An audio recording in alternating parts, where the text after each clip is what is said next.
In the late 17th and early 18th centuries, Europe was infested by vampires.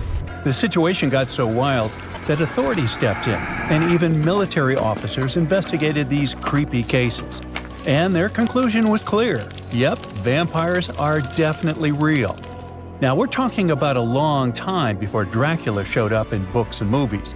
Back then, people genuinely believed those who had passed could rise and drain the living of their blood. Tragically, their victims would not survive the encounter.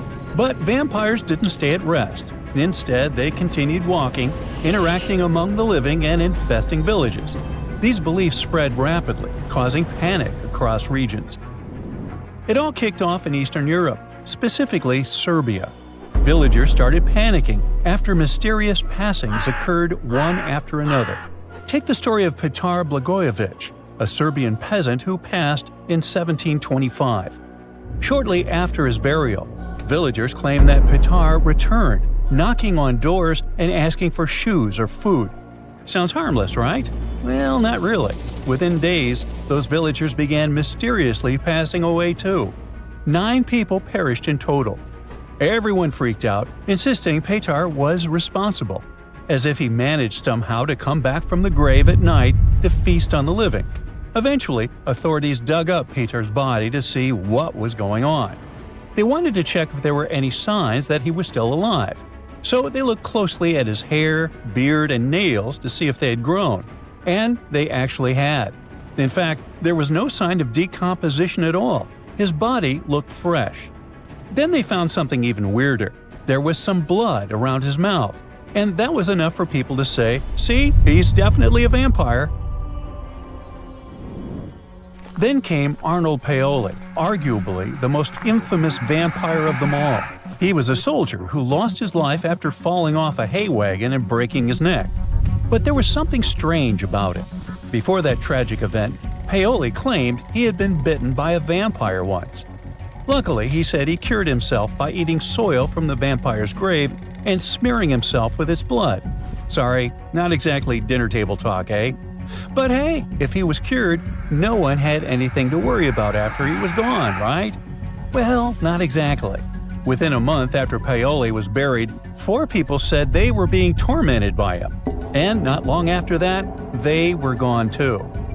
10 days after Paoli was buried, the villagers dug him up, just to be sure everything was, well, normal. And this is where things got eerie. His body hadn't decomposed. His hair, nails, and beard had all grown longer, and fresh blood was dripping from his mouth. Remind you of someone? Yep, our guy Peter. But in Paoli's case, it was more disturbing. The blood wasn't just coming from his mouth. It was pouring from his eyes, nose, and ears. His shirt, his coffin, everything was completely soaked in red. Now, terrified, the villagers drove a stake through his heart and burned his body. Oh, and they also dug up the 4 people they believe he had targeted just to be safe. They went through the same process with them just to make sure none of them would return as vampires. Hey, who knows? But their vampire nightmare didn't stop there.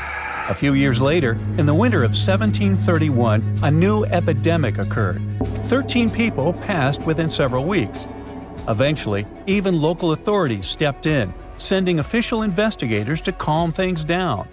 Their reports, incredibly, concluded that the vampire attacks were real, at least according to witnesses. That official validation changed everything. It kicked off a wave of vampire hysteria all across Europe. But why was everyone so quick to believe those who had passed away were coming back? One big reason was how little people understood health problems at the time. Bodies that appeared fresh or swollen after burial, blood around mouths, or even fingernails and hair seemingly growing, these natural post-mortem changes were mistaken for supernatural signs. Another thing villagers misunderstood was decomposition itself. Natural gases cause bodies to bloat, making them look as if they had recently been active. This terrifying image reinforced local beliefs that these people weren't at rest, but instead returning to cause harm. Plus, under certain circumstances, the decomposition process can be delayed for a long time. One reason this can happen is because of something called saponification. This is a natural process that happens when a body is buried in a cold and damp place, exactly like in some parts of Eastern Europe. In this kind of environment, the fat in the body can turn into a waxy soap-like substance. This wax covers the body and helps stop it from rotting. Okay, but how to explain the nails and hair growing? It's more like an optical illusion, not real growth. Now what happens is that the skin dries out and pulls back a little. When the skin shrinks like that, it makes things like stubble on the chin or fingernails look longer than they were before. But that's not the case. And what about the blood? Well, it turns out science has an explanation for that too. How long blood stays liquid after someone passes depends a lot on the surrounding temperature. In colder places, it can stay fluid for days. So if a body was dug up, there's a good chance they'd still find liquid blood in the veins. It might have looked strange, even scary, but it was just the cold doing its thing and slowing everything down. Medical researchers today believe that many so-called vampire symptoms match up with conditions like rabies. Back then, most people in these communities kept animals around, and villages were usually near forests full of wildlife. And there's still no truly effective cure for rabies.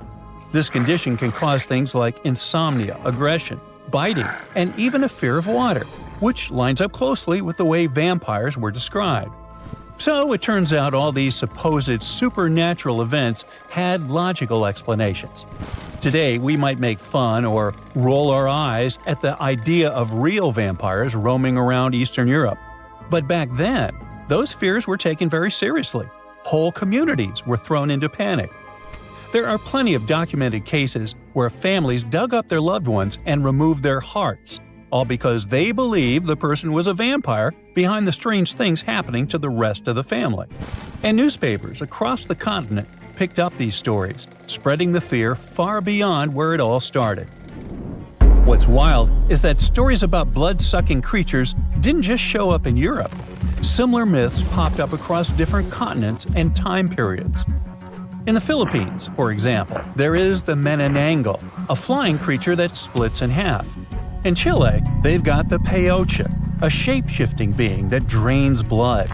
And in Australia, some indigenous tribes told stories of the Yaramayahu, a little red creature that drops out of trees and drinks your blood with suckers on the ends of its hands and feet.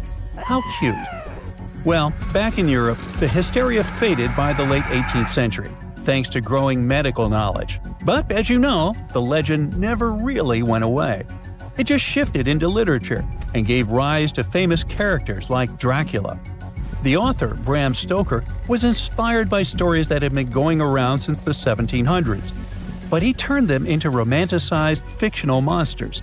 You know, sharp teeth, pale skin, black clothes, that whole thing.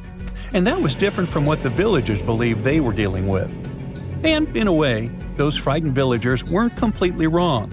Something was draining those people's lives. But it wasn't vampires. It was just misinformation mixed with a whole lot of imagination running wild. So, next time you see a vampire movie or read a scary story, remember that behind the fiction lies a fascinating truth.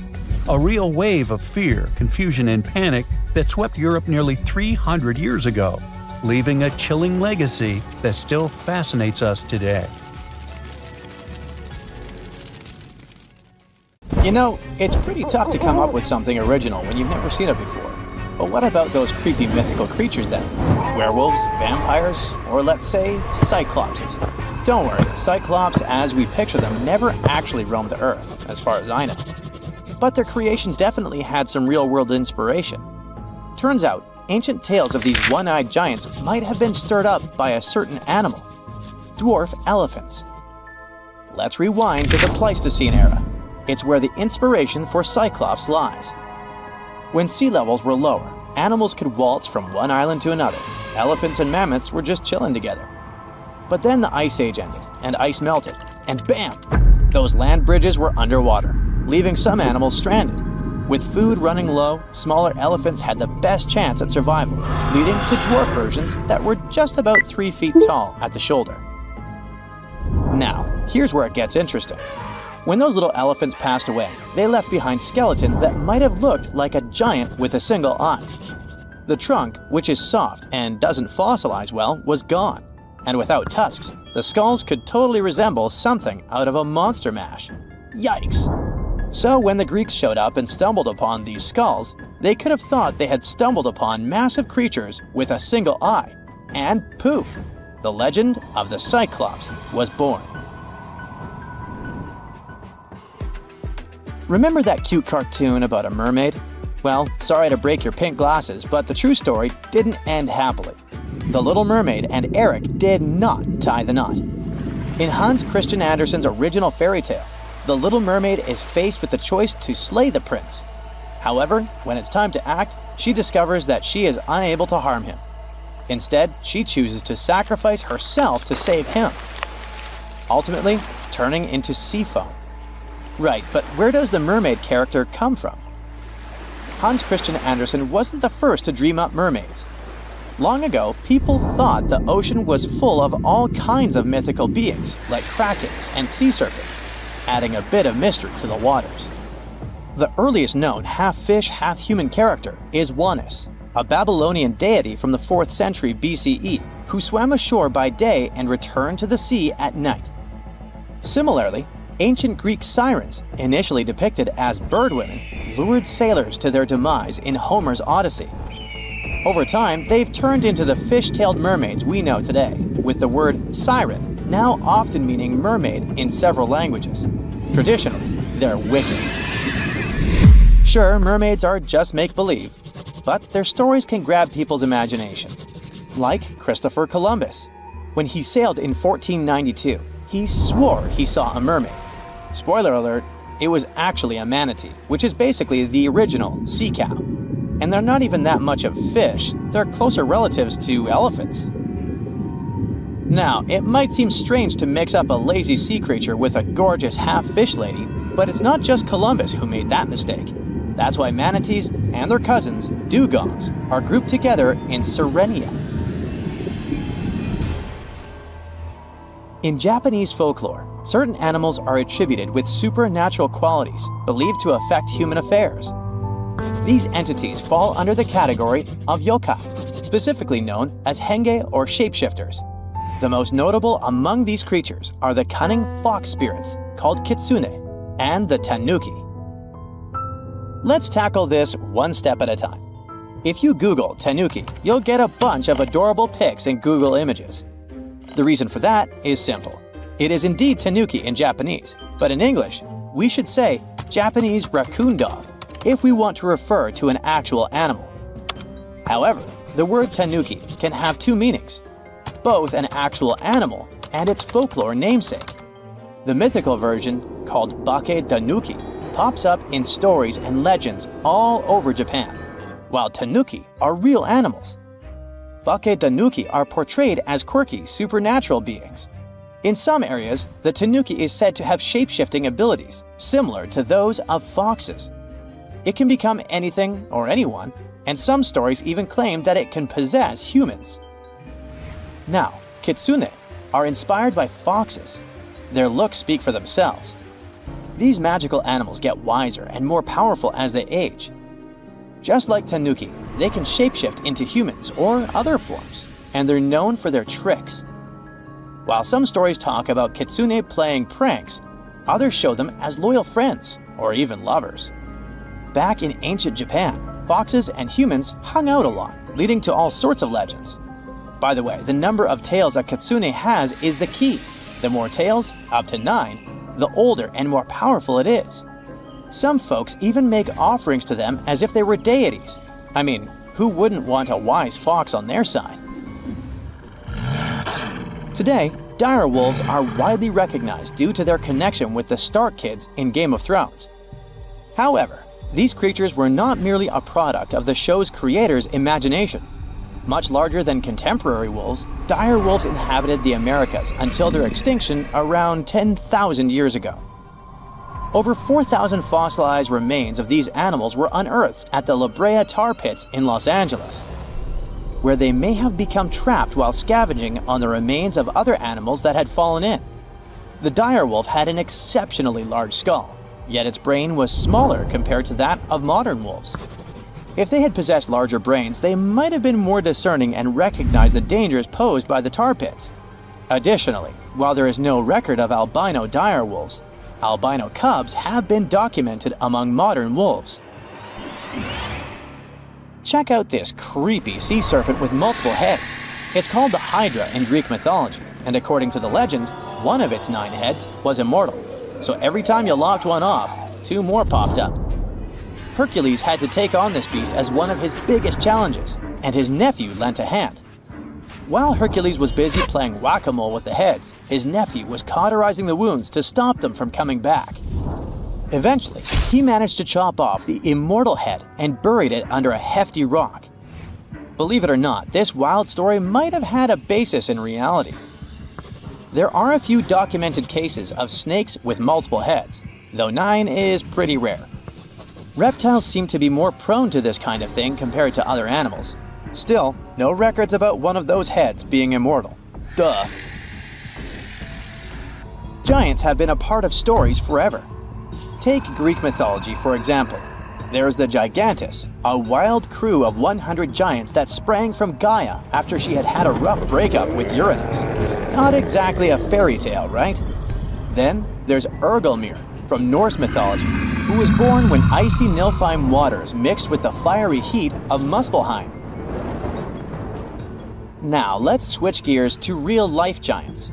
Some folks had a condition called hereditary gigantism, which helps explain the tales of these towering figures. Scientists think they found a gene linked to it.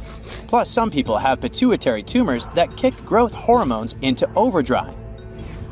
Take Goliath, for example. He was reportedly over 9 feet tall.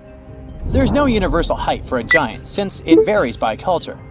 A study even suggested that Goliath might have had a genetic background contributing to his size. When David took him down with a slingshot, he hit Goliath right in the forehead. Imagine if Goliath had had a pituitary tumor messing with his eyesight. It would have been a classic case of, didn't see that one coming. And speaking of giants, meet Robert Wadlow, the tallest guy ever recorded. He stood at an insane 8 feet 11.1 inches and weighed 439 pounds. Basically, a human reindeer.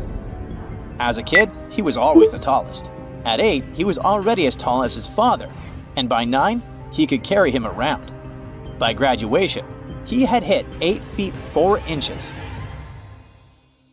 We all love unicorns, those legendary creatures famous for their beauty. You're now thinking of a white horse with a spiraling horn on its forehead, and there's probably a rainbow somewhere nearby. But what are the origins of this image? And more importantly, can it be true? Well, yes and no. Let us start from the beginning. The name. It comes from Latin. Unicorn translates as one horn. Today, there is one land animal that fits the bill, the rhinoceros. The Greek name for a unicorn is monoceros, which again means one horn. So it all fits neatly. But wait, isn't a unicorn a kind of horse? We need to call in science to resolve the issue. Scientists have discovered a skull of an animal that could have been the real unicorn and roamed the earth some 30,000 years ago. The animal resembled a huge, hairy rhinoceros, nothing like the image of a unicorn we have today. It was 2 times heavier than a giraffe, and its diet consisted of grass, a lot of grass. But the skull the scientists found in Central Asia revealed another surprising fact: the animal's age. Previous research pointed to the fact that the species went extinct 350,000 years ago. This meant that our ancestors never shared the same living space with this oversized rhinoceros. But the skull was dated much later. This dates the animal right around the time when humans were already there. This is where the legend begins.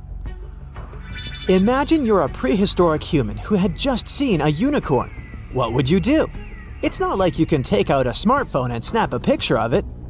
No, you would probably paint it on a cave wall. Such drawings have survived to the present day.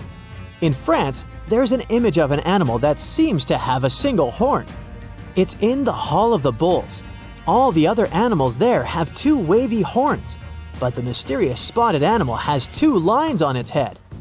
Do these double lines represent a single horn? Is this the famous unicorn?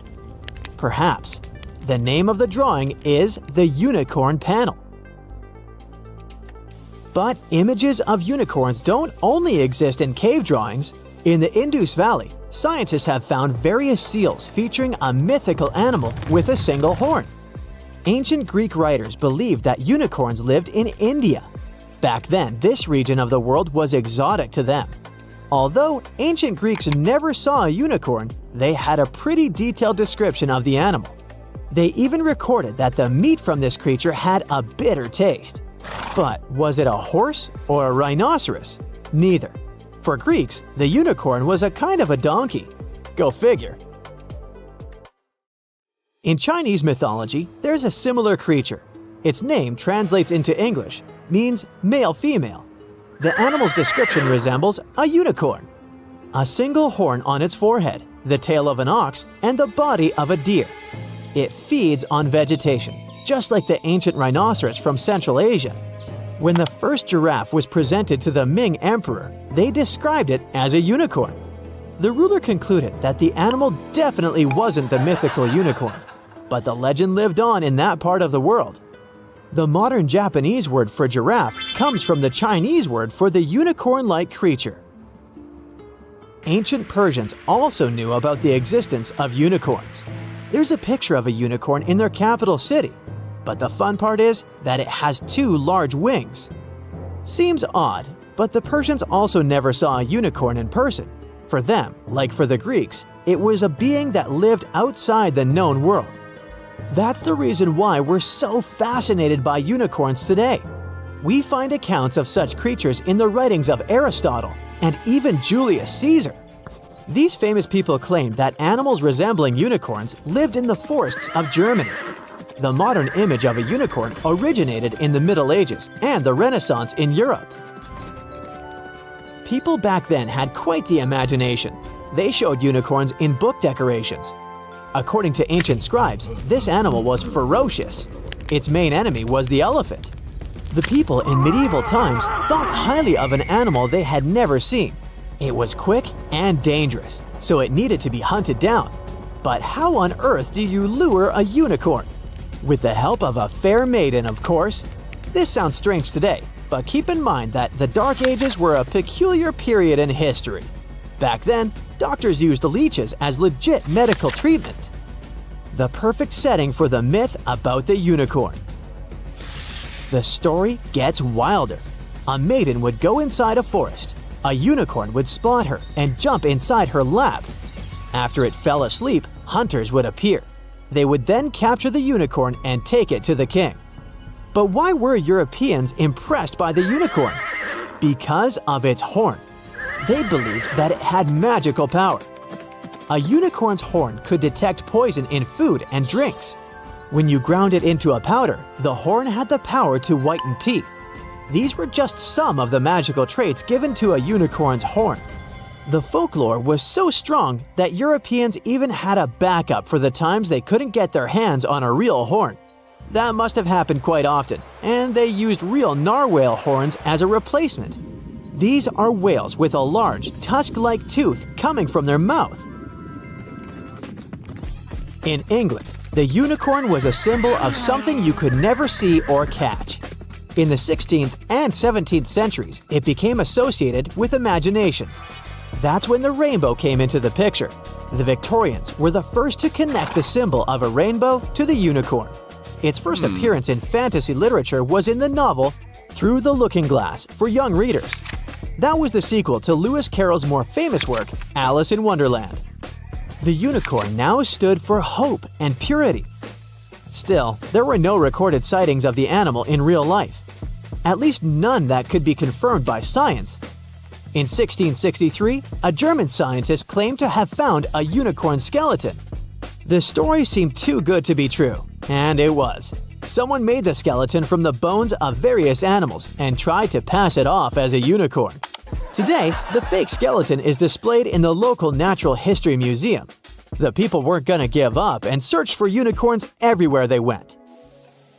In the 20th century, a British explorer discovered a new species in Africa.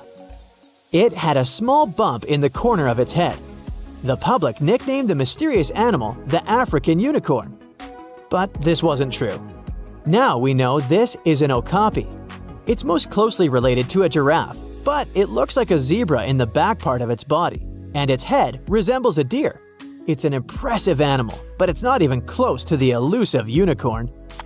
One of the latest alleged sightings happened in 1991. An Austrian biologist reported seeing a unicorn in a forest in Germany. The legend says that these animals live in enchanted forests, but there's just one tiny issue: the total lack of physical evidence. In fact, there are historians who claim that unicorns never existed. The animal was simply a misinterpretation of cave drawings. Perhaps all those ancient images of unicorns were just two horned animals shown from the side. It could be so. It's hard to add the third dimension to a 2D image. But then, in 2013, the unicorn reappeared. Not the animal, though the word. An American venture capitalist came up with the term to refer to startup companies with a value of over $1 billion. She chose this word because these companies are as rare as the mythical animal. There are only 1,000 of such enterprises in the whole world, and you've probably heard of the most famous one: Elon Musk's SpaceX.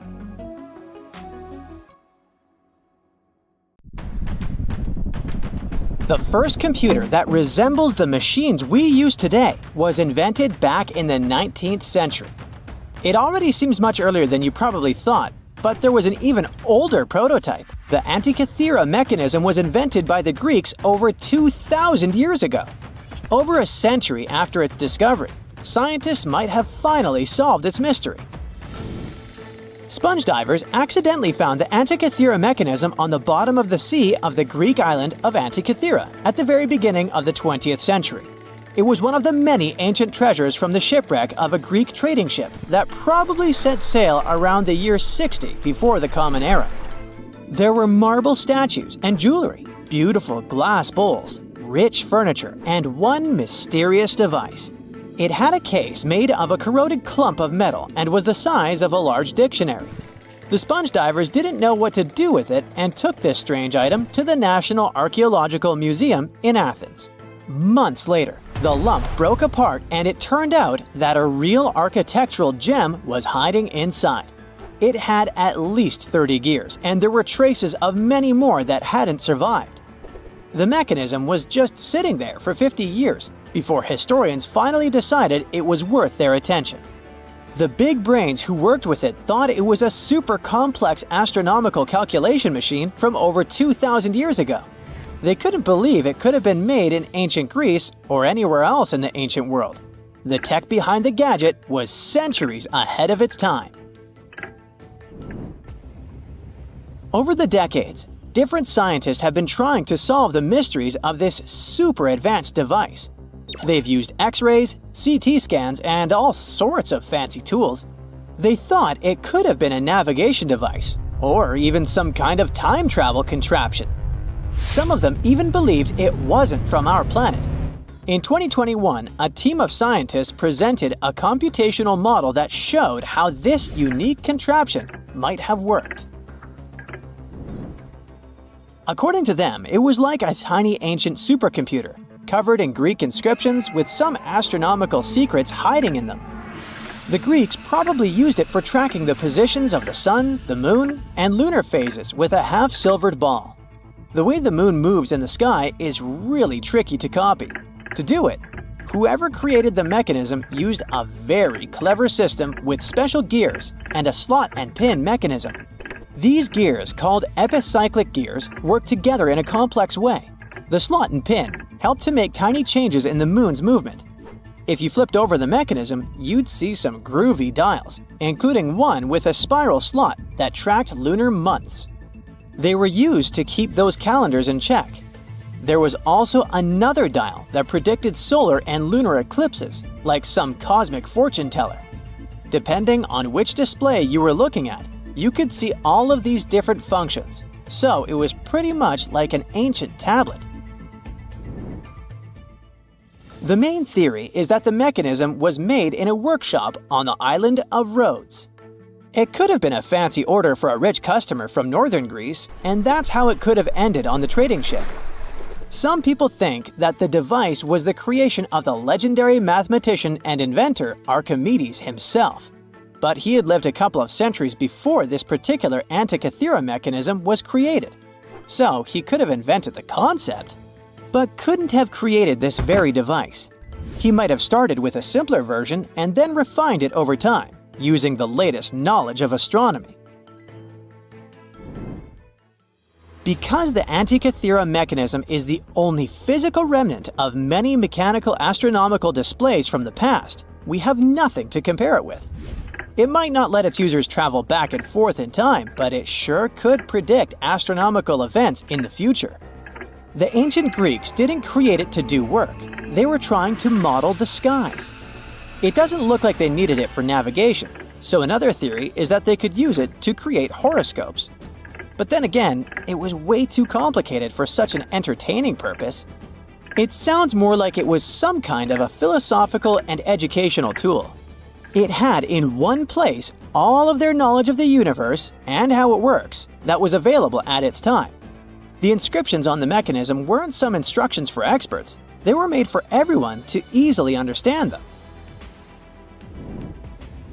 The latest news about the Antikythera mechanism is that scientists from the University of Glasgow used some special math methods on it. They wanted it to figure out how many holes were in one of its broken rings. They found new proof that one part of the Antikythera mechanism was probably used to keep track of the Greek lunar year. In a new paper they published, the scientists shared that they found that the ring probably had 354 holes.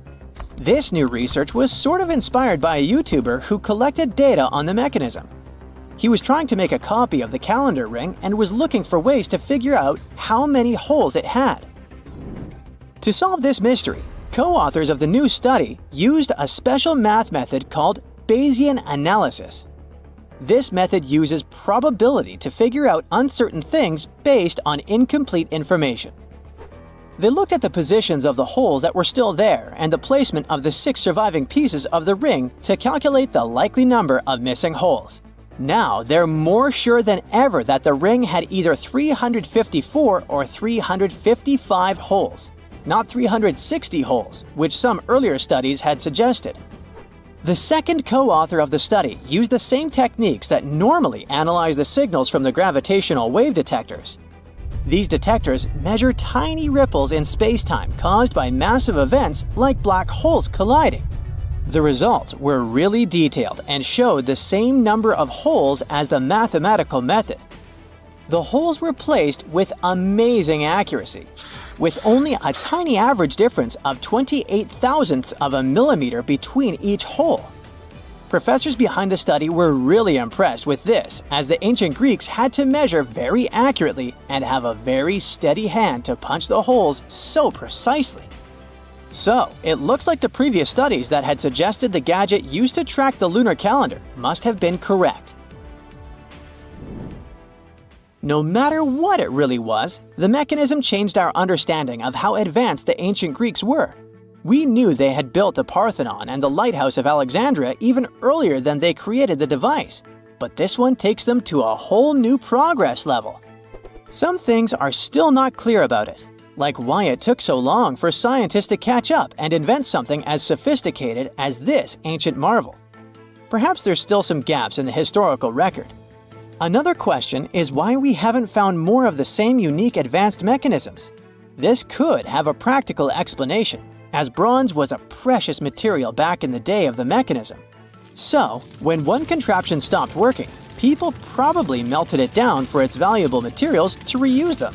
Or maybe there are more ancient computers hiding at the bottom of the ocean and we have yet to discover them. Most researchers have agreed with the results of the new study, but there is one who doesn't. Mechanical engineer Tony Freeth, who is an expert on the ancient computer, believes the conclusion of the study is just wrong. He claims the gadget already has one lunar calendar that is more precise than this one. Looks like, although we are one step closer to solving the Antikythera mechanism mystery, the hunt for the truth is still far from being over.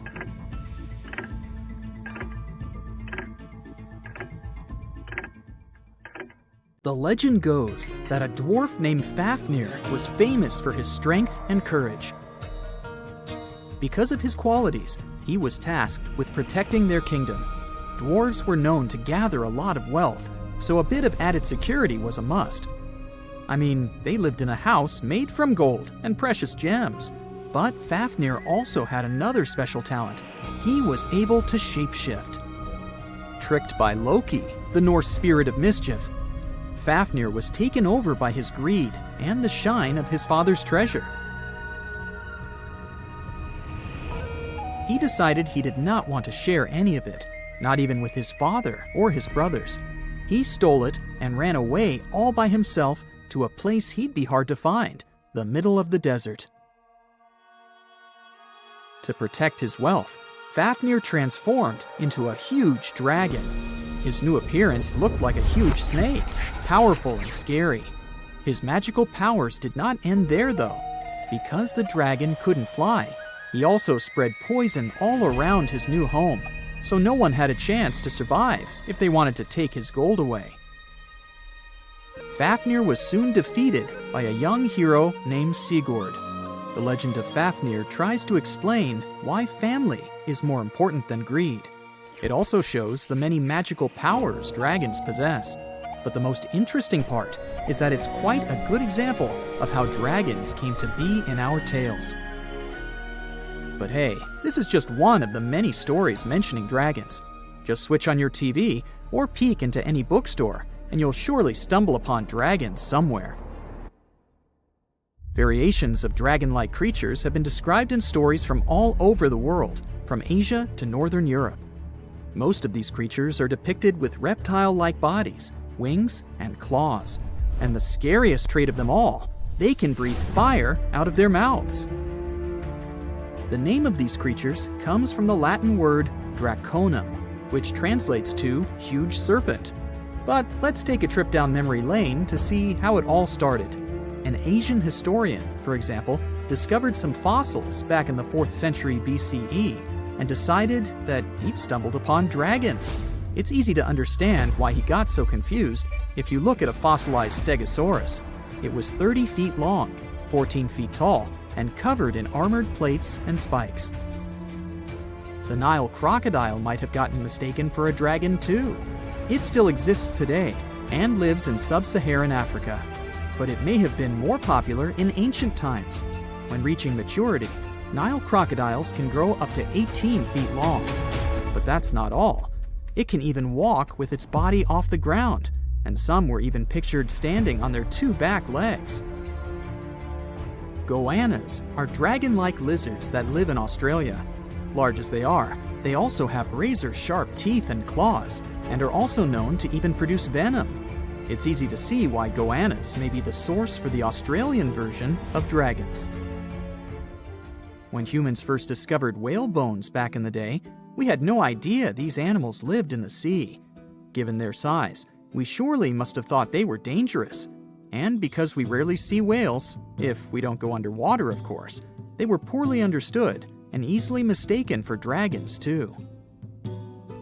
Probably the most interesting source of dragon mythology is actually the human brain.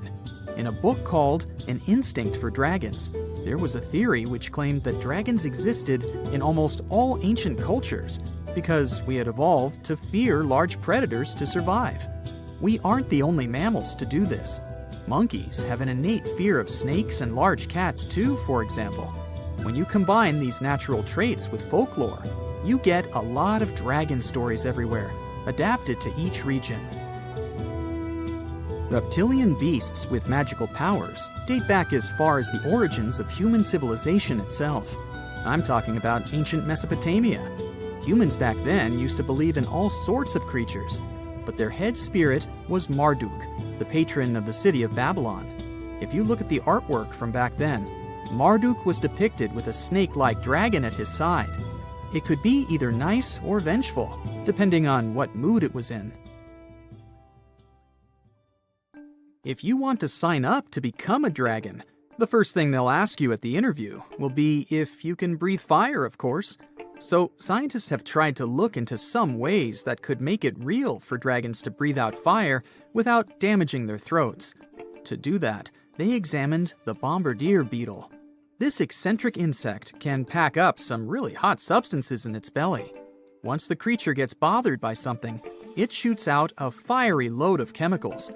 In all fairness, it's not really fire, but it does burn, so it's close enough. Going back to dragons, they'd need to have similar glands in their throats to produce the same effect. But where do dragons come from? They didn't just appear out of nowhere, regardless of the source you consult.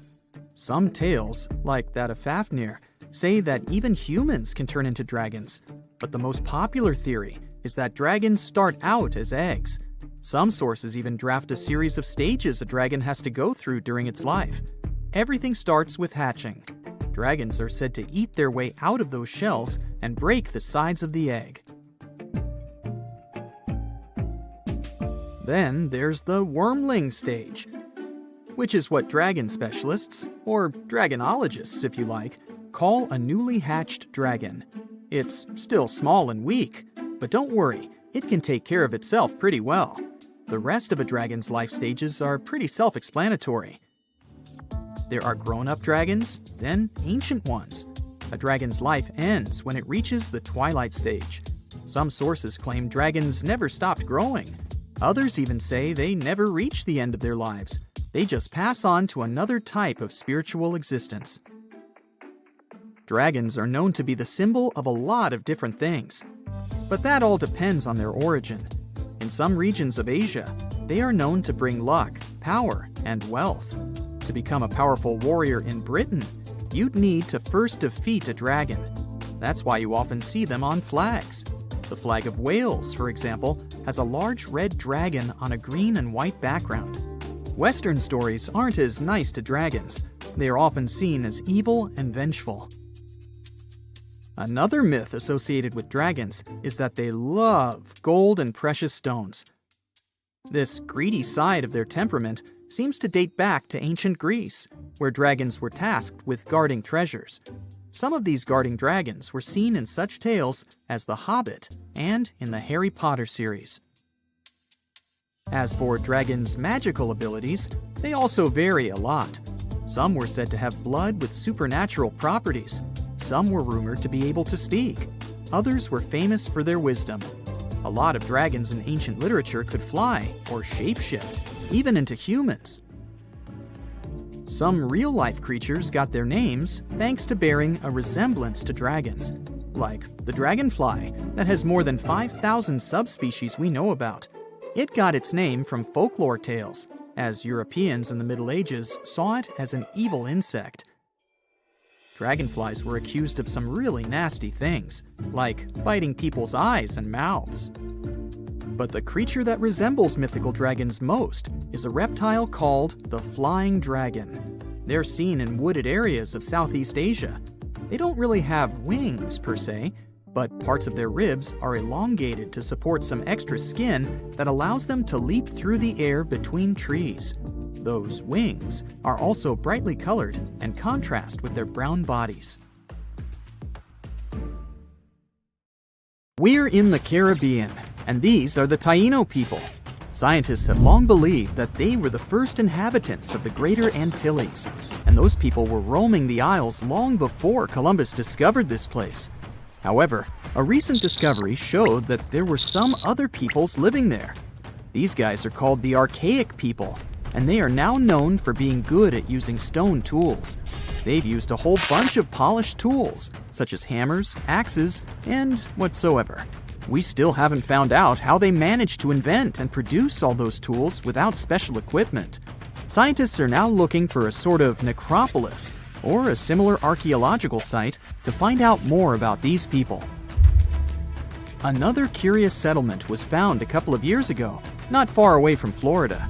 This one is pre-Columbian too, but it seems that the dwellers there were more into fashion than crafting using stone tools. The scientists discovered a complex of 37 oyster shell rings. There were many households with these rings, and the locals would produce beads from the shells of marine creatures. By the way, Long ago, beads weren't intended only for fashion, but they were also an important social instrument. People would sew them on their clothes to manifest their power or wealth. Sometimes archaeologists manage to discover whole cities. This is exactly what Eleni Korka, an archaeologist from Greece, did. She found the lost city of Tania back in 2018. It wasn't a lucky coincidence. The whole search took as much as 34 years. By the way, Tania was even considered a mythical city. The city of Tania was a Trojan-founded city, and the ancient texts claimed it was incredibly wealthy. Well, seems like the texts were true. The archaeologists found around 200 coins on the site. Some jewelry was found there too. For instance, there was an iron ring with a seal. They also found a gold coin that was supposedly used to pay for a journey to the afterlife. Yeah, back then, people believed that it existed, and they needed to pay for a ticket to get there. The discovered clay, stones, and marble floors help us imagine what their dwellings looked like. And the archaeologists also found some vases there. One of the earliest examples of human-made art is located in the cave of Altamira in northern Spain. The paintings in a Paleolithic cave are so special because they're not monochrome, but have several colors combined. Still, these earliest masterpieces were hidden for a long time. They were only discovered in 1868, and today, this cave is a UNESCO World Heritage Site. Despite how old these paintings are, they're well preserved because they've been well isolated for all this time. Since the gallery was located deep in a cave, it was almost impossible for external climatic influences to ruin these prehistoric masterpieces. We are now in England, 2009. Meet Terry Herbert, a member of the Blockwitch Research and Metal Detecting Club. One day, he was casually inspecting plowed farmland in Staffordshire with a metal detector. I guess he must have wanted to find something special, but I bet he didn't expect to find what he actually stumbled upon.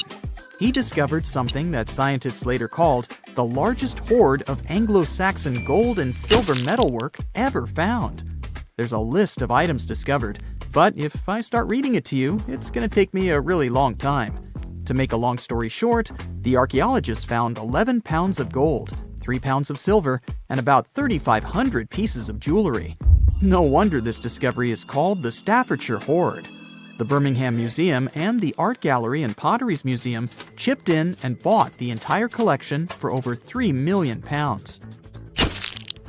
Messages in a bottle are a famous cultural phenomenon we often see in movies, but it turns out this method of preserving letters is quite efficient. This is proven by the Dead Sea Scrolls. Back in the 1940s, Bedouin shepherds discovered 7 scrolls contained in clay jars in a cave. These scrolls were determined to be around 2,000 years old. But these manuscripts were only the beginning of a number of great discoveries. The Bedouins sold these manuscripts, but people continued finding more. The last discovery took place in 2021, and who knows, maybe there's more to find. Another piece of art recently found in a cave was a painted shell. This fossil was discovered in northern Italy, and scientists believe such fossils were collected by Neanderthals. This find is curious for a reason. Neanderthals are believed to have been quite primitive, but this shell proves the opposite. Back in 2004, Robert Muckle, an archaeology professor, heard about a peculiar site hidden in the forest of the North Shore Mountains of British Columbia. Robert knew that a few old cans and a saw blade had been found there. This place was believed to be a sort of logging camp, but a thorough excavation that took 14 years to complete revealed something different. Turns out, it wasn't a logging camp, but a long-lost Japanese settlement. The archaeologists found around 1,000 items, such as white and blue rice bowls, teapots, pocket watches, sake bottles, and buttons. The ceramics weren't that well preserved, so they only discovered hundreds of fragments. In one of his interviews, Robert mentioned that they also found remnants of a bathhouse.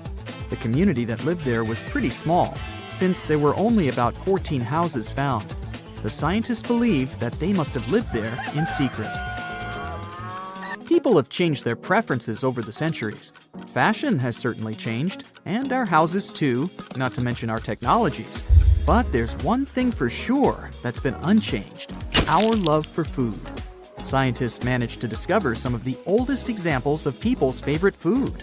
They inspected some ancient pottery and managed to find traces of best-loved food dating back to around 2000 BCE. It all happened in Sicily. And guess what that food was? No, it wasn't pizza or pasta, but olive oil. And there's more. Researchers from Egypt discovered some lumpy substance in some ancient pottery, which turned out to be cheese. It dates back to the 13th century BCE. I guess it didn't smell nice, since that cheese is estimated to be over 3,000 years old and was bacteria-ridden. Cool fact here, this cheese must have been quite exquisite. After studying it, scientists came to the conclusion that it was cooked with a variety of milks. They claim ancient people used a mixture of cow's milk and sheep or goat's milk. You probably thought, hey, you mentioned olive oil and cheese, but what about bread? Sure, bread is inseparable from almost any culture, and different people have had their own type of bread. And there's scientific proof that bread was one of the first dishes people learned how to cook. A group of archaeologists found some bread that was over 14,000 years old. 14,400 years old to be precise. What's weird is that people back then weren't familiar with agriculture. They were hunters. And technically, this old bread predates the age of agriculture by 4,000 years. Yeah, there's still much to learn about the ancient world. Here comes not the sun and the Beatles song, but here comes the bonus fact. And right, it's about the Beatles. Yeah, I know, they're not exactly new. The band was formed in 1960. But not all of our facts have to be thousands of years old to be cool. Back in 1966, the Beatles did a live performance of their song Paperback Writer on the TV program Top of the Pops. The BBC somehow didn't record the performance, and all the fans were sure it was lost. Nope. Turns out that David Chandler, a fan of the Beatles, recorded the show with his personal camera. It was long forgotten and stored in the attic for many years. The recording was rediscovered in 2019. I guess that's a pretty cool find. The scariest legend from Norse mythology, Ragnarok, could have been inspired by true events. Yeah, that story where Thor and the other deities go down fighting and the whole world ends, only to start later again. Around the mid-6th century of the current era, two massive volcanic eruptions took place on the American continent. These eruptions sent huge amounts of gas and sulfur dioxide into the air, which made the climate much colder across the northern hemisphere, including Denmark. In old records from China during those times, they wrote the sun got dim and cold like the moon. Grain crops couldn't ripen properly, and stars were hidden for over a year because of the volcanic particles that still lingered in the sky. Scientists wanted to understand how this colder weather affected trees, so they studied the growth rings of Danish oak trees from around that time. They wanted to see how the shift in weather patterns affected tree growth during this period. The scientists compared tree samples from Denmark with ice core samples from Greenland. These ice cores hold layers of snow and ice that trap tiny bits of sulfur and other particles from past volcanic eruptions, so they can show when these eruptions occurred. The tree rings show that the trees grew less than normal in the middle of the 6th century, so the weather was much colder than usual, probably because of volcanic ash in the sky. Some farms were abandoned during that time, and nature began to reclaim these areas. All this may have caused big shifts in society, like changes in village structure and ritual practices. Archaeologists have also found many valuable objects buried during that time. It looks like people were trying to offer them to deities to bring back the sun. They feared that an endless winter before Ragnarok would start if they didn't do something. A long time before that, in what is now England, people were busy building Stonehenge. There's no debate that the larger stones were brought there by humans, but there's a new theory about the smaller so-called blue stones. They don't seem so blue on a sunny day, but they do have a bluish tinge when rain falls on them or you break them, so be careful. So the main theory is that our Neolithic ancestors worked hard to bring the stones from the Preseli Hills to Salisbury Plain. A new study suggests that long ago, during the Ice Age, glaciers might have used the Bristol Channel as a highway to move rocks. They found a large, unusual rock called a glacial erratic in Limeslade Bay. A glacial erratic is a rock or boulder moved from its original home by a glacier to a new place. The rock in Limeslade Bay is made of a type of stone called dolerite, which isn't found in the Bay Area. But it matches rocks from North Pembrokeshire, which means it likely traveled by glacier to its new location. A massive glacier from the Irish Sea must have picked up this huge rock in Pembrokeshire and carried it southeast, then east, right up the Bristol Channel. They also found other glacial erratics along the Bristol Channel, which only supports this idea. So, if the new theory is correct, it means that Neolithic people didn't carry the bluestones to Salisbury Plain, but found them already there and decided to use them to build Stonehenge. Now, if you don't like shopping lists, try thinking of them as historical documents that someone will find, say, 3,500 years from now. Archaeologists in a region of Turkey that was known for the production of pottery, metal, and glass found one shopping list that was this old on a clay tablet. It's roughly the size of a large postage stamp and was made by people who lived in Mesopotamia. They used a very old type of writing called cuneiform, which means wedge-shaped, as it was made up of marks that look like wedges. The language written on this tablet is called Akkadian, and it went extinct long ago. They used sounds to make words, just like we do today. To write these sounds, they borrowed symbols from an even older language called Sumerian. The tablet itself is a kind of shopping list left by people who were buying a large amount of furniture. They mention tables, chairs, and stools. This record helps us understand how people in the Late Bronze Age kept track of goods, money, and trade. Looks like they had an organized system for buying and selling things. Meanwhile, the Bronze Age shopping list is a youngster compared to what is thought to be the oldest calendar in the world. It shows the fall and impact of a comet from around 13,000 years ago. The carving is part of the Göbekli Tepe temple complex in Turkey. Talk about alliteration. It has large round stone structures and pillars that are carved with pictures of animals and symbols. People in the Neolithic period, around 11,000 years ago, built the temple, and it might have been used for something like a giant observatory for watching the night sky. One of the most interesting objects at the complex is a tall carved vulture stone. This stone has the image of a bird and other designs on it. One scientist who studied it thought the designs might show constellations. The carvings could tell the story of a huge comet that changed the weather patterns on Earth and caused a mini ice age. There are small V-shaped marks on the pillars at Göbekli Tepe, which could be used for counting days, and other stones could show big celestial events, like meteors or comets passing by.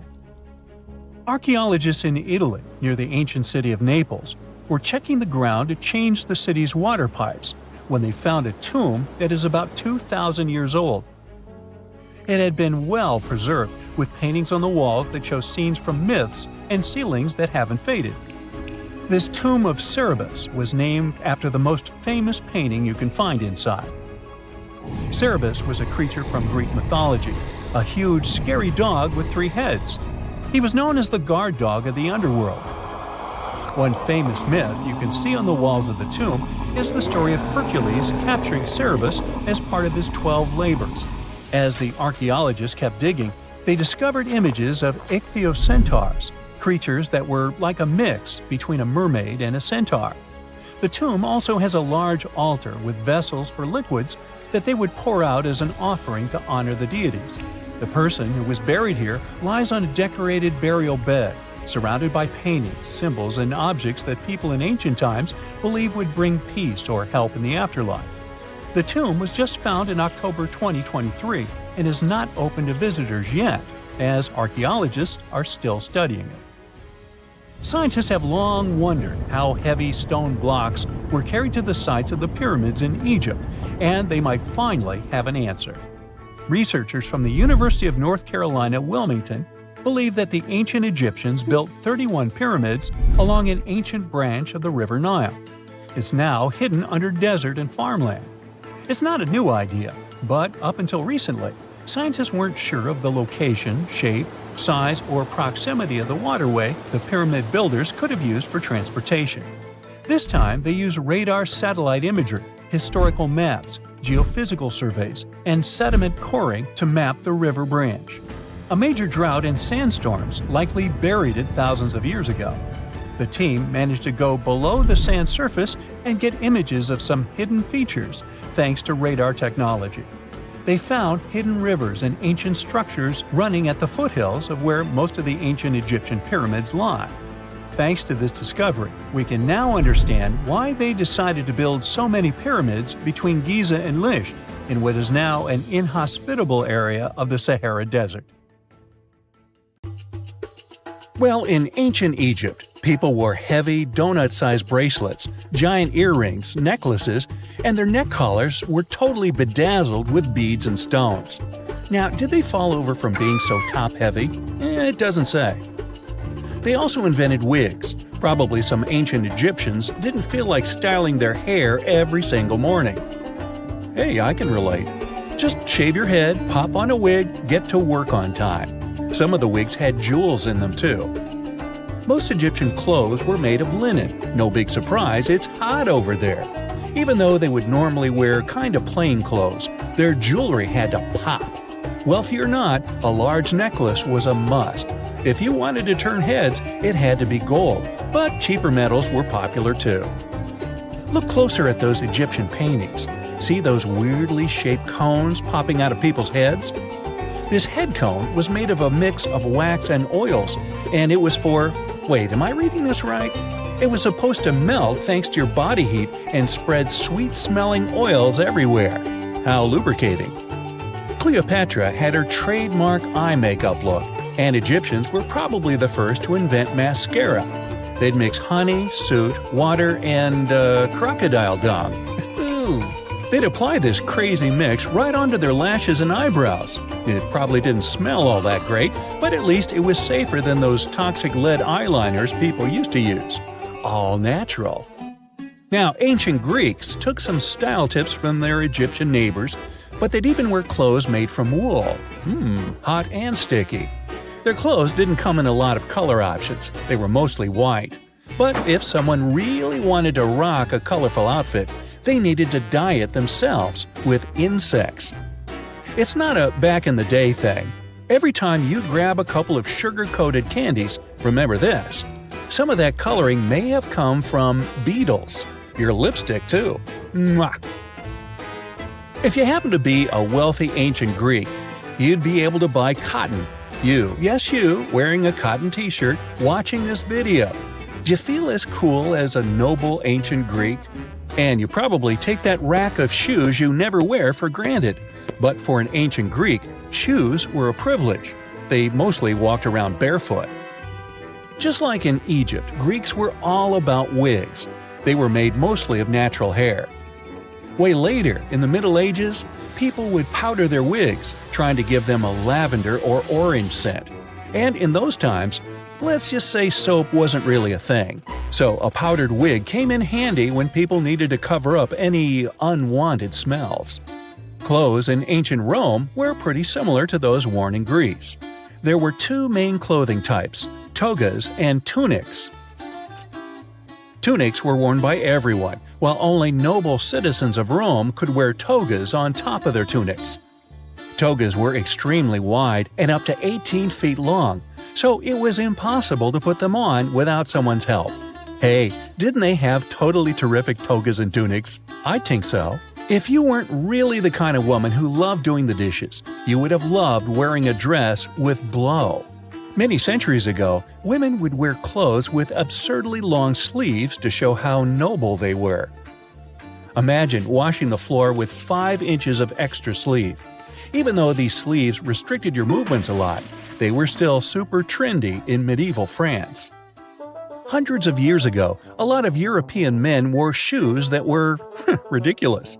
These shoes had a unique feature: extremely long pointed tips. The nobler the person, the longer the tips. But once they got a bit too long, they started to sag. So people would stuff them with random things like moss and even horsehair. They looked like huge beets.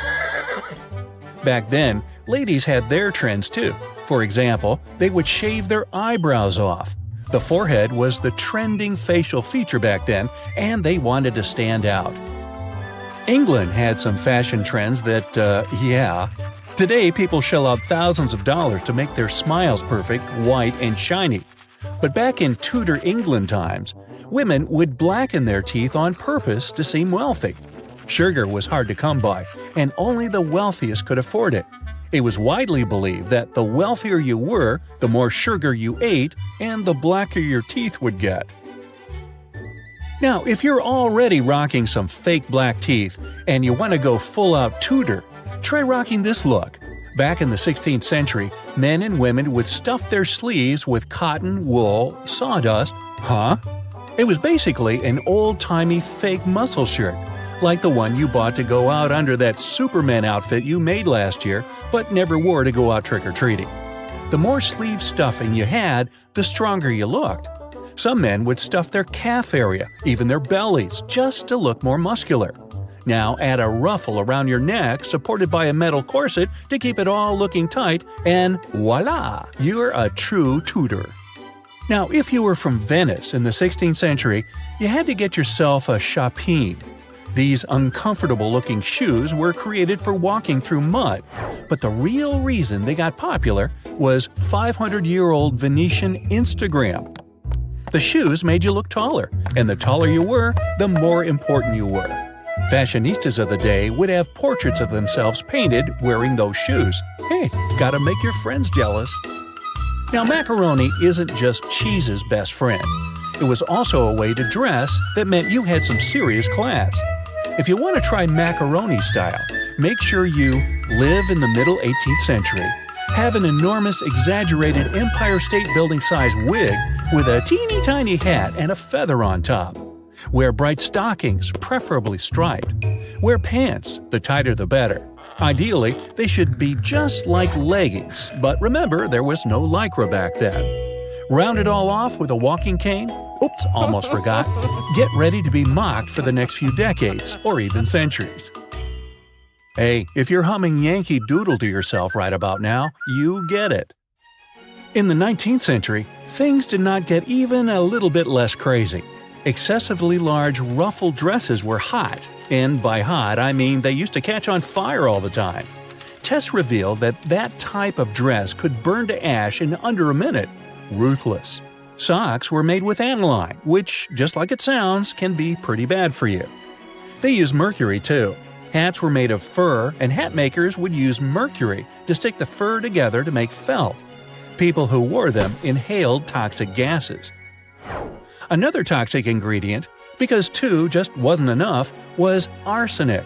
In Victorian England, green clothing was achieved by long chemical treatments with large amounts of toxic dye. Green dresses were extremely pricey, so at least not everyone was getting exposed to it. To complete the look, stylists recommend dyeing your hair chestnut brown, the hottest color of the era. Sulfuric acid worked best and could turn even the blackest hair lighter. So, to recap, they used to put toxins and poisons all over themselves. On purpose. Victorian women wore dresses that made it almost impossible to sit or walk. They wore crazy heavy crinolines, basically a cage you wear to make your dress look bigger, and metal corsets with horsehair stuffing. Victorian men didn't have it much better. They would pin starched unbendable collars to their shirts, and things could get pretty serious if you accidentally fell asleep wearing them. It's the 19th century in the USA, and they're using arsenic in their cosmetics.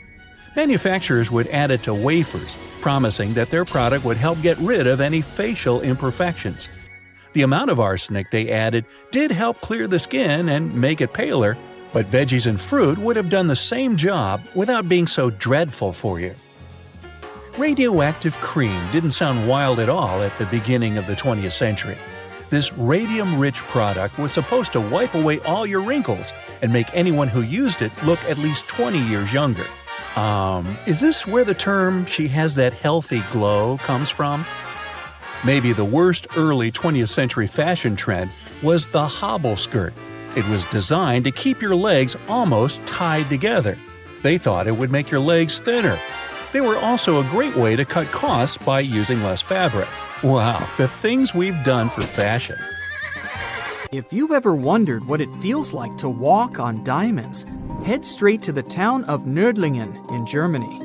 It seems like a typical fairy tale village with cute houses and red roofs, but its walls and streets are actually studded with over 72,000 diamonds. You'll need a microscope to see them, but they're definitely there.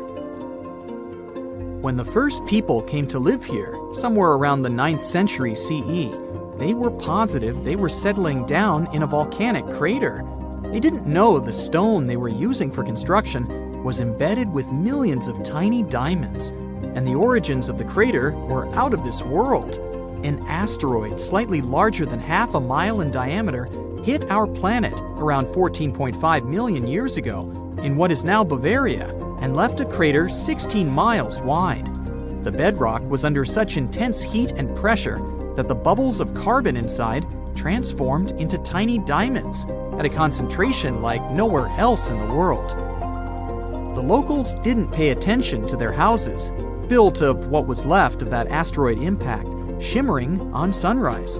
Then, in the 1960s, 2 geologists arrived from the USA, studied the landscape from a distance, and noticed it didn't look exactly like a volcanic crater.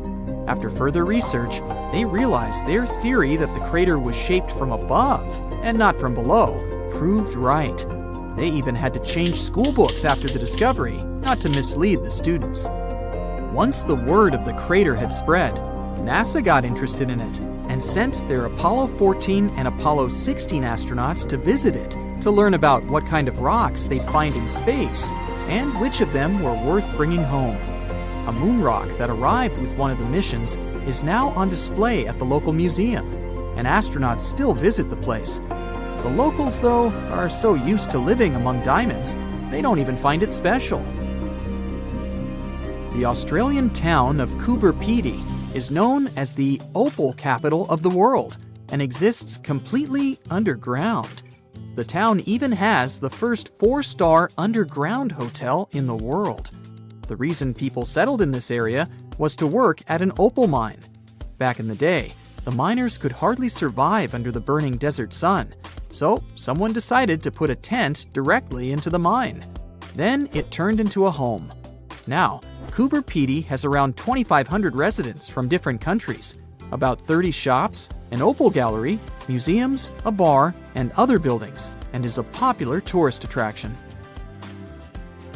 The town of Monowi, Nebraska in the USA has a mayor, a clerk, a treasurer, a librarian, a tavern keeper, and a bartender.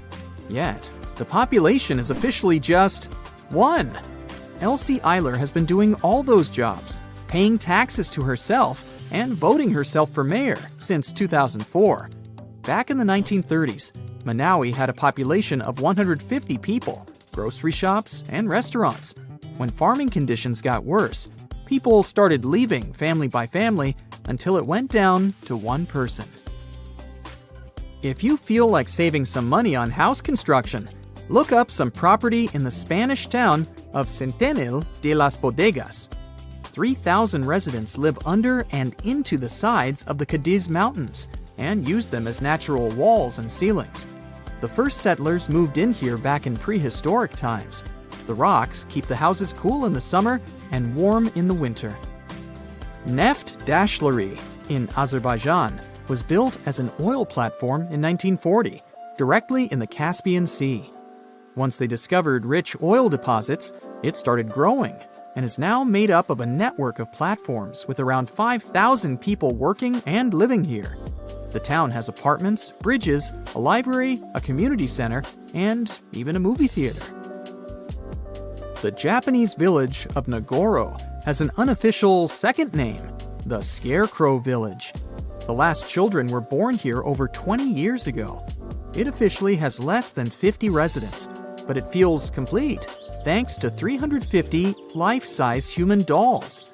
When a local lady came back here in 2000 to look after her aging father, she saw the empty streets, shops, and schools. To change that, she and her friends started making cute dolls to replace the residents.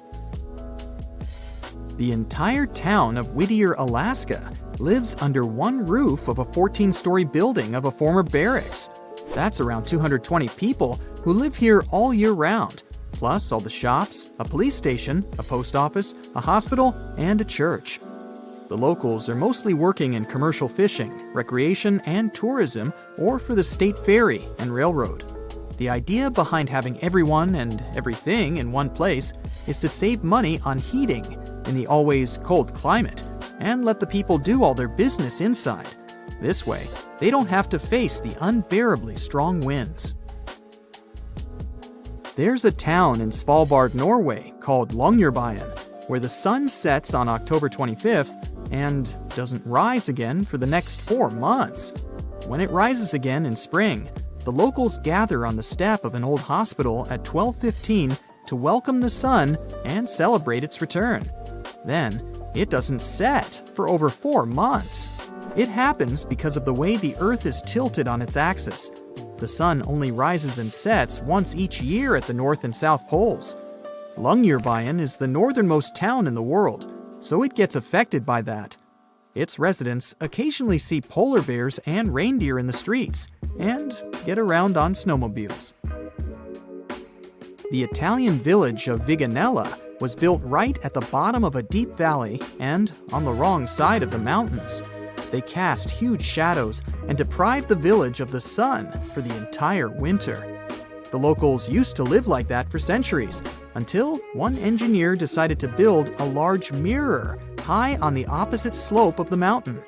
It's operated by a computer and reflects light on the central square of Viganella for at least 6 hours a day during the darkest months. Santa Cruz del Islote in Colombia is one of the world's most crowded islands, with around 600 residents in a 2.5-acre area. Fishermen built this island on a coral platform over a century ago. They chose it because of its beautiful location and the absence of mosquitoes. The families of the original settlers were growing, and most of them never left the island. You'll only find people with 6 different last names living here. When the family needs extra space, they just add an extra floor to one of around 100 homes in town. Now it has a school, shops, a church, and 1 restaurant. There is no traffic, since the streets aren't wide enough for cars or trucks, and the distances are perfectly walkable. No one on the island locks their doors, because everyone knows each other, and there hasn't been a single crime. Another place where people don't lock their doors is the Shani Shingnapur village in India. In fact, local homes and even shops don't have front doors, keys, and locks, but locals never feel unsafe. Residents believe their village is under the protection of Lord Shani, who will punish anyone who tries to steal something. A legend says that around 300 years ago, after heavy rain and flooding, the locals found a huge rock. The same night, Lord Shani appeared in the dreams of the village head and promised to protect the village if they kept the rock and the village unsheltered. The deity would live on the rock and oversee the village. Once the first bank opened in the village, they added a glass entrance and a barely visible electromagnetic lock with a remote control to respect the tradition. If you're looking for the most relaxed place in the world, check out The Villages in Florida. You can't move here unless there is at least one person over 55 in your home. And you'd have to leave behind any family members under 19. The most popular means of transportation in the villages is a golf cart. There are all sorts of free fun activities for the residents, so it's far from boring. The ancient Indian texts mention beautifully decorated chariots or entire palaces called vimanas that could take off and, in a matter of seconds, fly away as far as space. Some people believe these vimanas only existed in Indian mythology, but it's also possible that they were based on a real technology that had been lost over the centuries. According to the Vedas, ancient Indian religious texts, there was the elephant vimana with several engines and many other types named after animals and birds. There was one for local travel, one for visiting different countries, and one for traveling to the moon and various planets. They could develop a great speed, One Vimana had the superpower of invisibility. Another one was shaped like a sphere and was built on the winds produced by Mercury. This Vimana was said to generate an enormous ray like the sun and make noise like the storm's thunder. All the Vimanas were unbreakable and perfect for attacks on foes. Now, to operate a Vimana, you'd need to know a lot of stuff, pretty much like today's airplane pilots, 32 secrets in total. They'd cover the aircraft structure and the secrets of taking off and maneuvering without crashing. That's a good thing. The pilot was also expected to know how to be seen and unseen, how to be hidden, how to be quick, how to manage contractions and expansion, and many other tricks. To hide the flying machine from foes, the pilot was instructed to move to the 8th atmospheric layer above the Earth and use the power of dark solar rays. This instruction might sound a bit weird, but there were others, more realistic ones, which still make sense in modern aeronautics. There are sections of ancient texts on the Vimanas that focus on details like flight paths, pilot training, navigation, and even suitable clothes for pilots and recommended food for long flights. There was also a lot of technical detail about the use of heat-absorbing metals, the metals utilized, and melting points. The supporters of the theory that the Vimanas were more than just myths are sure that the ancient Indians would unlikely go into all these details just for a beautiful story. So, the flying palaces might have been real and way ahead of their time, like many other great Indian inventions. Back in the 6th century BCE, an Indian physician named Sushruta basically wrote the original guide to medicine and surgery. They even called him the father of surgery for his work. Sushruta laid down the details on hundreds of medicinal plants and described complex surgical procedures. He gave instructions on nose reconstructions and skin transplants from one part of the body to another. The original method of rhinoplasty, which involved taking a piece of skin from the forehead to reconstruct the nose, is still used today. But back then, it had a slightly different purpose than surprising your followers on social media. Those nose jobs helped out folks who had lost their noses as punishment for crimes or in fights. Now, you gotta thank an ancient Indian math prodigy for the invention of zero. It might not seem like a big deal, but without it, we would have no binary system and no computers. People before the 5th century CE were only thinking about some sort of a sign to indicate nothing. The invention made addition, subtraction, and other mathematical operations a whole lot easier. You can see the oldest zero in existence carved in the wall of a temple in Gwalior, India. The Indus Valley Civilization was using rulers in 1500 BCE and earlier. Made from ivory, these rulers were found during excavations in what is present-day Pakistan and northwestern India. They were widely used in architecture with amazing accuracy. They had units corresponding to slightly over 1 inch that were marked with precise subdivisions within 5/1000ths of an inch. The next invention is more of a concept than a physical item. Standardization is all about setting the rules based on a bunch of people, things, or interests. One of its cool applications that we've all gotten used to is standard weights. Whether you're using pounds or kilograms, you need these universal measurements for weight, right? For this, we owe a big shout-out to the merchants from the Indus Valley Civilization who lived around 4,000 years ago. They were measuring everything from food grains to fancy luxury goods using these standardized weights. And their weights had decimal and binary mathematical systems going on. They didn't have high-tech gear, but they pulled off some serious precision using complex calculations and even sand for construction. Their art of standardization made its way to Persia and Central Asia, basically becoming the global weight-watching standard. So, if yoga is your go-to exercise, you definitely have a personal reason to appreciate the ancient Indian geniuses. Over 5,000 years ago, during the rule of the Indus-Sarasvati civilization in northern India, yoga was first mentioned in the Vedas. Yoga was refined and shaped over the centuries until it grew into a massive teaching with over 200 sacred writings dedicated to this way of obtaining enlightenment. At the beginning of the current era, yoga got a new trajectory thanks to a Hindu writer who laid down a system of yoga in his text, the Yoga Sutras. It became a whole-body rejuvenation, a life-extending practice with poses that you are still doing on the mat today.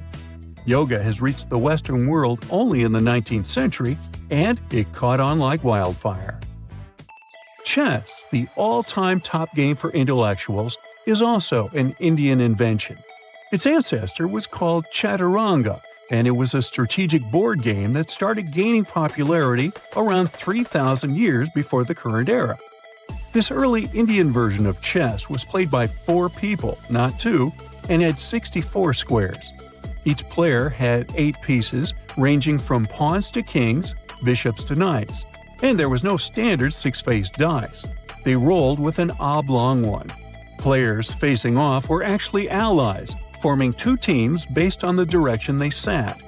Chess, that we know and love today, was first mentioned in ancient Indian literature in a legend. It said that the wife of a villain called Ravana had invented the game to amuse him. Now, the word shampoo comes from the Hindi word, which means to soothe or knead. The substance was invented in India in 1762 and was originally used for head massages, hence the name. The first shampoo was made of natural oils and herbs. British traders fell in love with the idea and brought it back with them to England. It took years for the original head massage oil to evolve into shampoo as we know it today, but it's still an Indian invention. Unlike the ancient Greeks, who wore animal skins, the Indians started cultivating cotton back in the 5th and 4th centuries before the current era.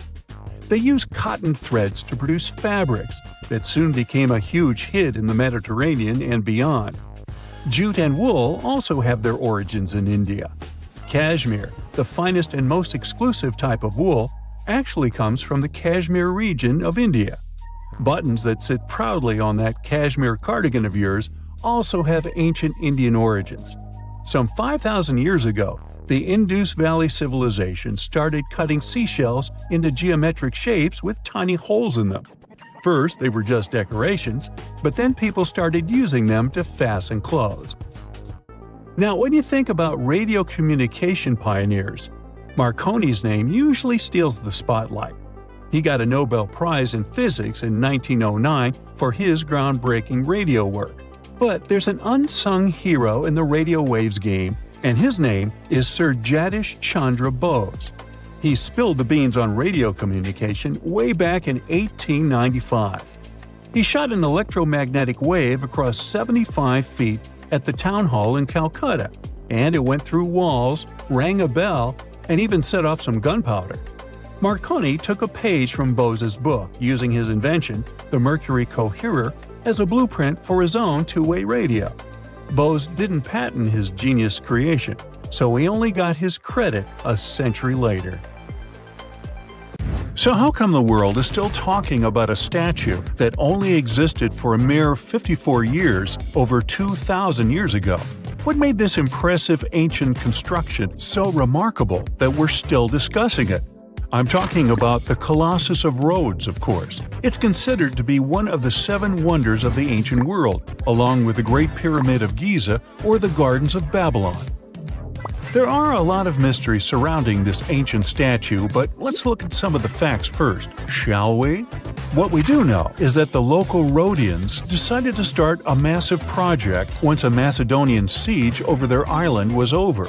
In other words, it was their way of honoring the higher powers for their victory. Using a lot of material left behind by the Macedonians, they started the construction of the Colossus, which is estimated to have taken about 12 years. Most contemporary descriptions of the sculpture agree that it stood about 105 feet tall. Now, just to compare, that's about the size of the Statue of Liberty today, which is 151 feet tall. It may not seem like a lot. I mean, Lady Liberty is currently ranked as the 52nd tallest statue in the world. The champion here would be the Statue of Unity in India, standing proud at an astonishing 597 feet. But for ancient times, that was quite an accomplishment. But is the similar height the only connection between the Colossus of Rhodes and the Statue of Liberty? Not really. We do know that they both also refer to Lady Liberty as the modern Colossus, since both statues were constructed as a symbol of liberation. There's even a plaque placed inside the pedestal of the New York statue, inscribed with the first verse of the sonnet, "The New Colossus," not like the brazen giant of Greek fame. To build this massive Colossus statue, they sure needed a lot of bronze. Some ancient records even recount that the construction required 27 to 29,000 pounds of bronze.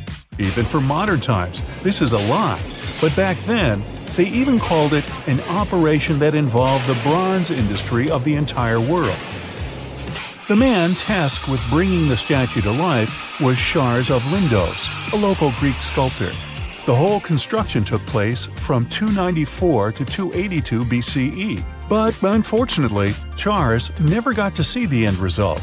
We don't know for sure why that happened, but some records claim constructing the Colossus of Rhodes may have led him to complete bankruptcy, since he failed to accurately estimate the cost for the massive statue.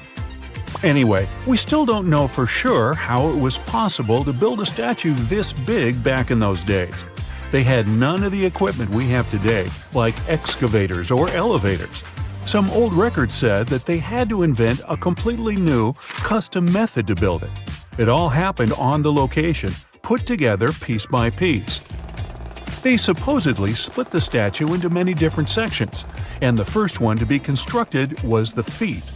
Once each section was done, huge mounds of earth were placed around it, so they could continue working on the next section above. However, these records were made more than 100 years after the Colossus was finished, so there's little we can say about the accuracy of this information. In all those 12 years, the local Greeks worked around the clock to build the Colossus of Rhodes. They started with a white marble base that they placed at the statue's feet. They then continued with some sort of an iron skeleton, to which they attached the bronze plates. Why did they choose bronze, though? Well, that was more for practical reasons, since bronze is stronger than iron and it can also sustain extreme weather conditions. More so, if you think about it, the statue was located pretty close to the sea, so the air surrounding it would have been pretty salty. That's why they needed to make it out of quite sturdy material. And what about the location? Well, that's something that has been up for debate for a long time. Researchers initially believed that the statue stood with each leg on either side of the Mandrake Harbor, one of many in the city of Rhodes, basically straddling its entrance. As imposing as that may sound, it was likely not the case. First of all, that would have meant the harbor would have to have been closed for the whole duration of the construction, which doesn't seem to match all the other records. More so, after the statue had fallen, it would have probably blocked the entirety of the harbor, which again doesn't seem to be mentioned anywhere. Most recent depictions say that it most likely stood either on the eastern side of the Mandrake Harbor or maybe even further inland. So, what happened to this impressive structure? Is there really nothing left of it to this day? And why did it survive for only 54 years, since it took so long to build and it was so important for locals? Well, as admired and valued as it was to the Greeks, an earthquake took the Colossus of Rhodes away from them. The story goes that because of the movement of the earth beneath it, the statue snapped at its knees and was completely laid on the ground. Nonetheless, the statue still continued to be admired for centuries.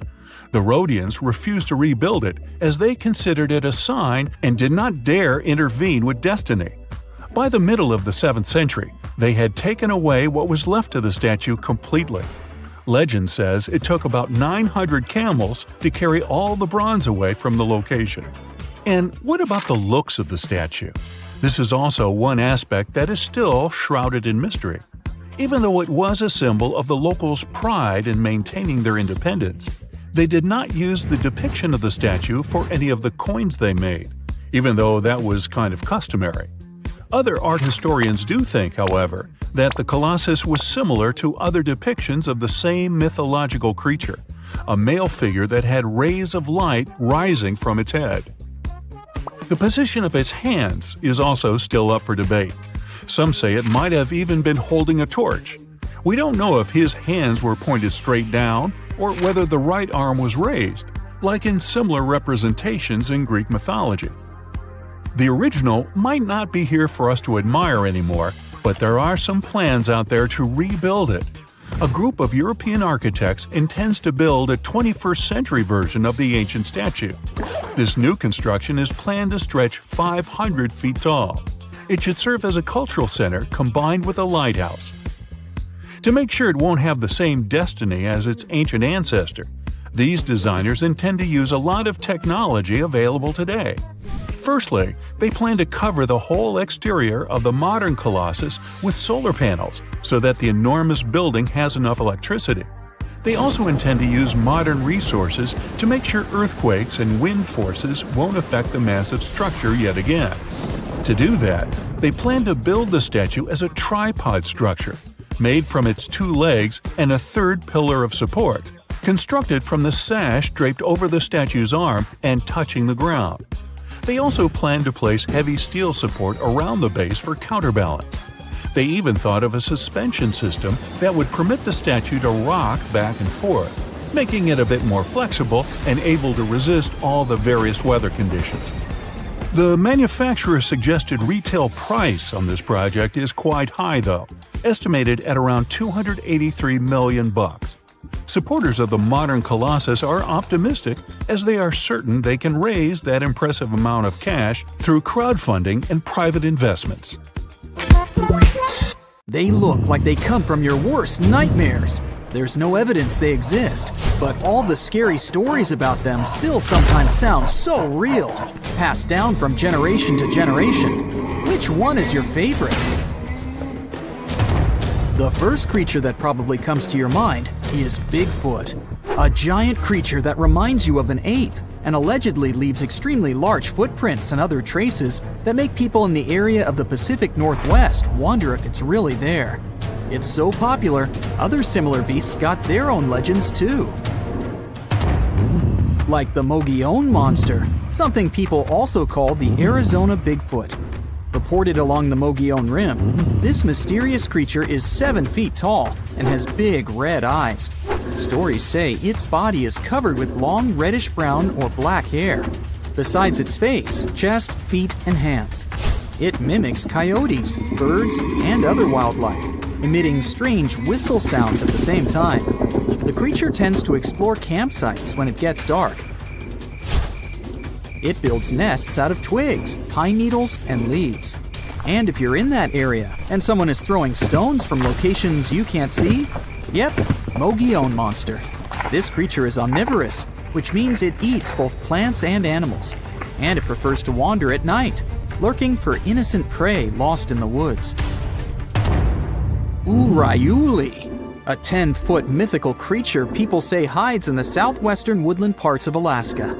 It's a hulking giant beast known for its extremely long limbs. Legends say their lanky arms are so long they reach their ankles. The creature is covered in a thick coat of hair. The only thing you can see on its face, not covered in the hair, is the creature's eerily luminescent eyes. The legend says Urayuli use their glowing eyes to hypnotize their prey. But not us, since stories say they prefer to catch deer. And they're known to be kind towards humans. And some claim the Urayuli are actually just a type of Bigfoot. Wendigo. This terrifying creature is said to be hiding across the northern forests of Canada and the United States, always looking if there's some lost wanderer. The story says the Wendigo used to be a lost hunter. The freezing winters transformed him into a fierce 15-foot-tall beast with desiccated skin tightly pulled over its large, pointy bones. Stories about this creature showed up in the 20th century, and people say the beast still roams around the forest in long, cold winters, constantly looking for lost people he could grab from the darkness. Lake Worth monster. This scary creature that's part man, part goat is also called the Island monster. This 7-foot-tall monster is so strong it could hurl car tires like they were just plastic toys. In a worse nightmare scenario, it could appear in the darkness, sailing from the treetops and fiercely landing with full force on the hood of passing cars. That's how the first people who reported its existence described it. Lake Worth is located west of Dallas and east of Fort Worth. There's a landmass in the middle of this mystical lake known as Greer Island. The legend says that's where this scary monster, also known as Fort Worth's answer to Bigfoot, roams. And that's where some skeptics and thrill seekers still go, wandering around and trying to discover if the legend is true. Lurking in the darkness with its scary red eyes, meet the Mothman, a humanoid beast reportedly seen in the 1960s in Point Pleasant in West Virginia. On one cold night in November of 1966, two young couples reported to the police that they saw a big gray creature with glowing red eyes. It looked like a flying man with wings around 10 feet wide. During the next couple of days, more and more people said they saw the same thing. Later, a wildlife biologist from West Virginia University told reporters that these descriptions fit the sandhill crane. It's a big American crane almost as tall as a human being. It has a 7-foot wingspan and circles of red around its eyes. The gigantic bird may have got out of its migration route and started these stories. Or did it really? Fresno night crawlers. They're not that tall, considering they're monsters, about 5 feet. The upper part of their body is pretty small, so most of their height is their legs. These creatures have allegedly made 2 appearances so far. Once, people saw them in Fresno, California. In contrast, the other time was in Yosemite National Park in California. Both times they were in videos of poor quality, so it wasn't easy to find details of their upper body. But the creature is considered thin and white with no arms. At least, we can't see them. It also has pretty short and stilt-like feet. Have you heard of the slide rock bolter? It's said to be hiding somewhere in the mountains of Colorado. To be precise, in Lizard Head Mountain, only a stone's throw southwest from Telluride. It's some sort of leviathan that lives on the land. This mountain whale carefully observes its surroundings with beady eyes while chilling atop Lizard Head. It hangs from the peak while its split, clawed tail faces its body downward. If anything steps into its territory, the beast lifts its malign fluke immediately and bolts down the mountainside. With its jaw full of razor-sharp teeth wide open, it gobbles whatever or whoever is in front of it, including miners, lost tourists, and loggers. It sweeps through trees and destroys all natural life that's been in its path for more than 100 years. Or at least that's what the legend says. Wow, that's the scariest one for me so far. Altamaha. Somewhere in southeastern Georgia, close to the mouth of the Altamaha River, there's a hissing sea monster hiding. It's one of the biggest rivers in Georgia that empties into the Atlantic Ocean, and the entire area that surrounds the river is full of small islands, canals, dikes, ponds, acres of marshes, and old rice fields.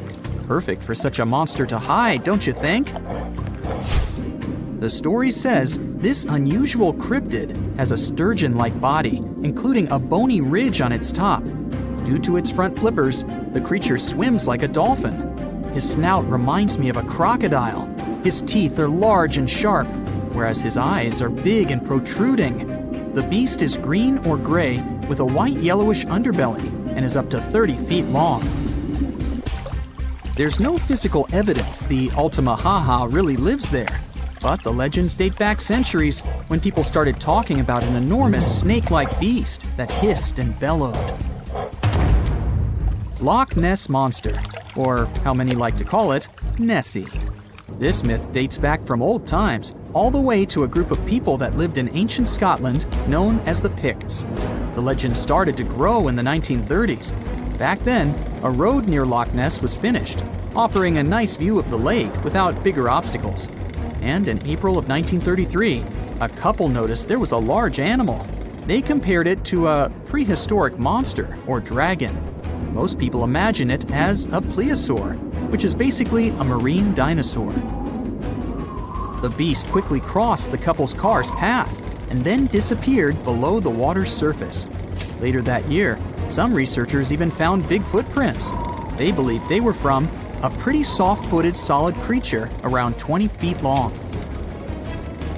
Later, some determined the tracks were the same as the ones that a hippopotamus leaves. Plus, scientists said the lake wasn't that nutrient-rich for such a large predator. There are not enough animals to support such a beast at the top of the food chain.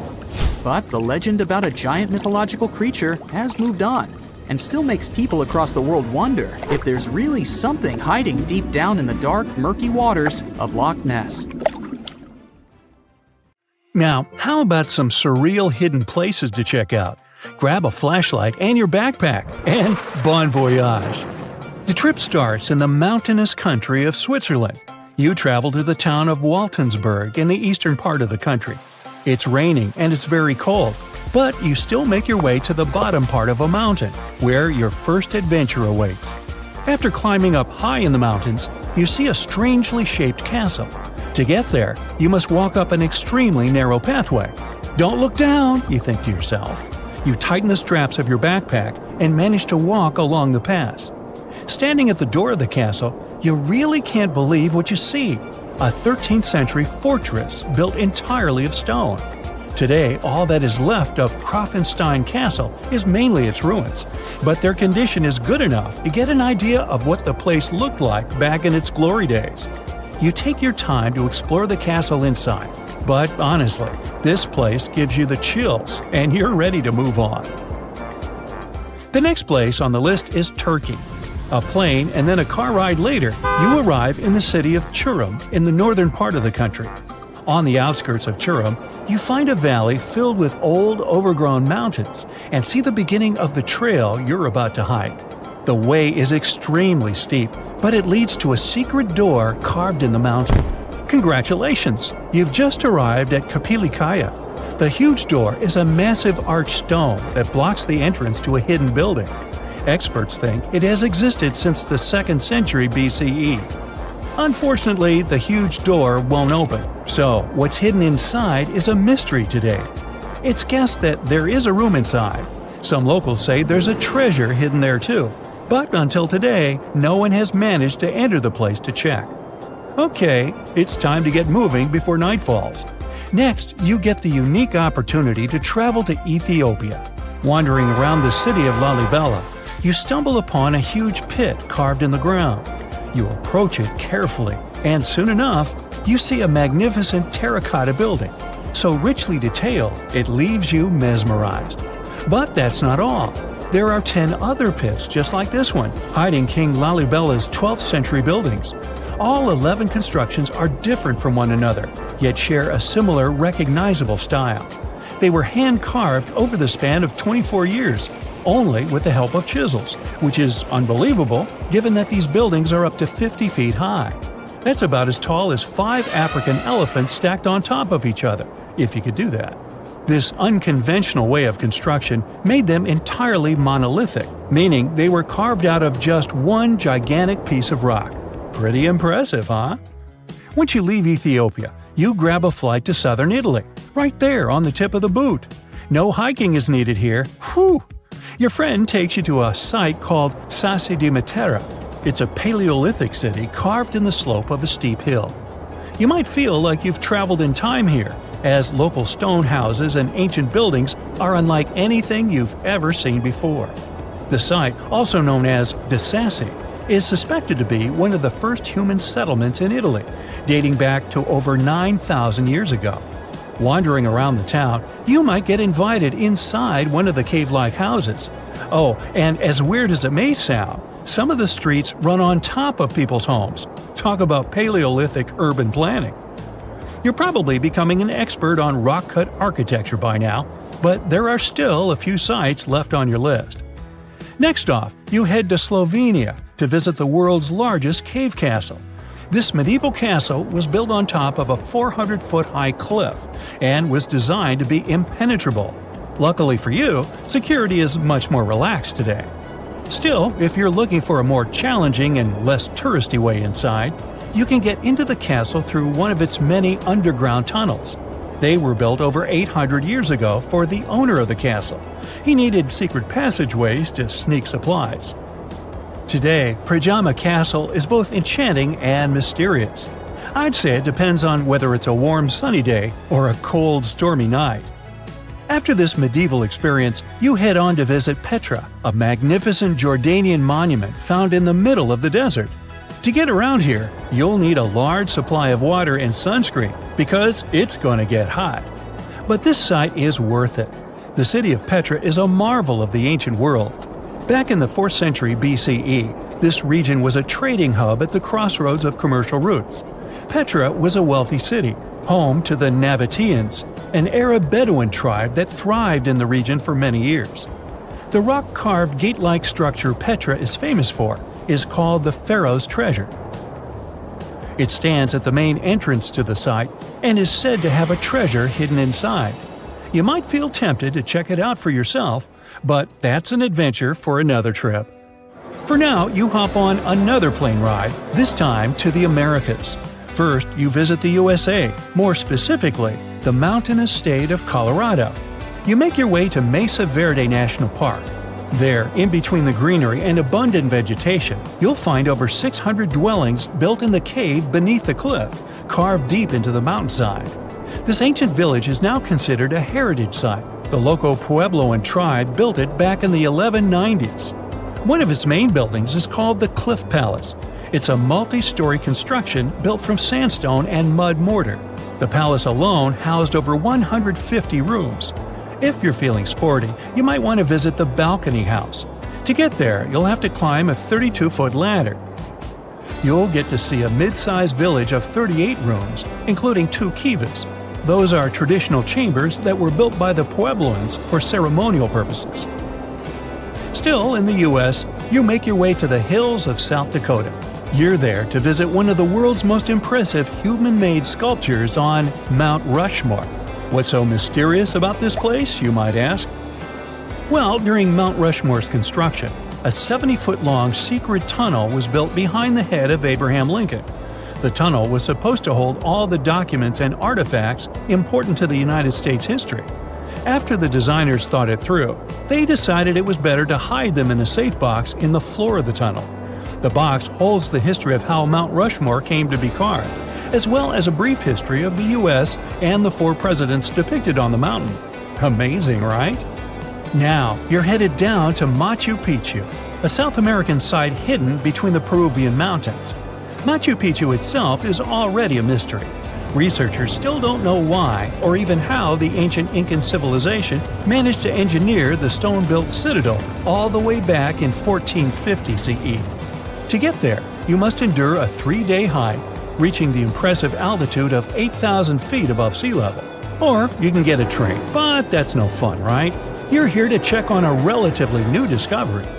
Back in 2010, French engineer David Crespi was taking measurements of the Inca ruins when he noticed a door he had never seen before. It was sealed off by stones. He went back to the site a few months later with an electromagnetic scanner. The scanner, which could detect objects behind walls, showed there were copious quantities of metals behind that sealed door. The researcher contacted the Peruvian authorities requesting to remove the rocks, but they didn't authorize it. As of today, the door is still locked. Whew, this trip was long, wasn't it? Make sure to get some rest, Indiana Jones. In 1952, an Air Force plane called C-124 Globemaster II crashed into a big mountain while flying from Washington to Alaska. Sadly, everyone on board, 52 people in total, didn't make it. The bad weather at the time made it hard to find the crash site, and even later, any attempts to locate it failed. But in 2012, a helicopter crew doing a training mission spotted the pieces of the crashed plane on a glacier called Colony Glacier in Alaska. They started looking for more pieces and confirmed it was indeed the missing plane. Since then, every summer for about a decade, different military groups have been helping in an operation called Colony Glacier. They've managed to identify 40 out of the 52 people whose lives were lost in the crash. The soldiers taking part in this mission take their promise seriously to never leave a fallen comrade behind. They believe it's their duty to bring back those who didn't make it. Another discovery comes from the Alps. In 1991, some hikers exploring the picturesque Alps stumbled upon a human body. It was half frozen in ice at the top of a mountain pass between Italy and Austria. At first, the local police thought it might be a mountaineering accident, but in a few weeks, archaeologists started claiming that this guy might have lived more than 5,000 years ago. They eventually gave the frozen fellow the nickname Ötzi. He was named after the nearby Ötztal Valley. He's become quite famous as the oldest ice mummy on record. Ötzi's frozen state might not be as unique as we thought, and that's where things get really cool. Archaeologists have another theory. See, at first, everyone was convinced that Ötzi marked the start of a cooler period because he had been frozen in the ice without any interruptions since he had lost his life. Yet, over the past few decades, glaciers and ice patches worldwide have been melting away like ice cream on a hot summer day. Not just Ötzi, but other ancient relics like bodies, hunting gear, horse droppings, and even ancient skis started to appear. So, archaeologists say there are similar sites. They found quite a few, and they all fit perfectly into this growing field of glacial archaeology. It seems like as the world warms up, it will show even more ancient secrets from the deep freeze. Moving on to another amazing discovery. In 2018, William Taylor and Nick Jarman were exploring the snowy slopes of Mongolia's Altai Mountains. They found an ancient treasure trove hidden in the ice. Inside the trove, they found a well-preserved 3,000-year-old arrow shaft adorned with ochre markings. It was in pristine condition, a rarity for organic items that old. They found other items too, like a bronze arrowhead with bits of animal sinew still attached. All of these relics had been untouched for hundreds of years, since they had been locked in the ice. In Mongolia, rising temperatures have melted ice patches that remained frozen for centuries. Similar discoveries have been made in the Yukon, US, Italy, Siberia, and Norway. Thousands of sites have been identified. Yet, scientists are racing against time to document and preserve these artifacts before they're lost forever. The study of these artifacts challenges the definition of these environments as wildernesses and shows how indigenous people coexisted with nature there. Sometimes people find simple items too, as simple as a sandal. This one, discovered on one of central Norway's mountain passes, indicates that people used this route roughly 1,700 years ago. This suggests that there was less snow and ice in that area back then. The sandal, dating back to around 300 BCE, resembles Roman sandals of that era. Again, in Norway, hunters found an iron sword high up on a mountain, more than 5,250 feet above sea level. There's no nearby burial site, and it's puzzling why someone would have a sword in such a remote location. Archaeologists speculate that the owner might have become lost. Then, in 2011, unusual objects resembling giant slingshots began to emerge as the ice melted. Radiocarbon dating suggests that this particular object was crafted around 400 BCE. It measures over 3 feet long and has knife cuts. Those puzzled archaeologists until one team member recognized them as tang, or pliers, used to secure loads on sleds when transporting hay or leaving for animal food. People in the area used hay sleds with pliers until the 1950s, when tractors became more common. Now, let's get back in time to thousands of years ago. We can easily do that by looking at this woolly mammoth. This creature looks a bit like a cherished but slightly worn-out toy. This ancient giant, whose heyday was 39,000 years ago, is the best preserved mammoth ever found.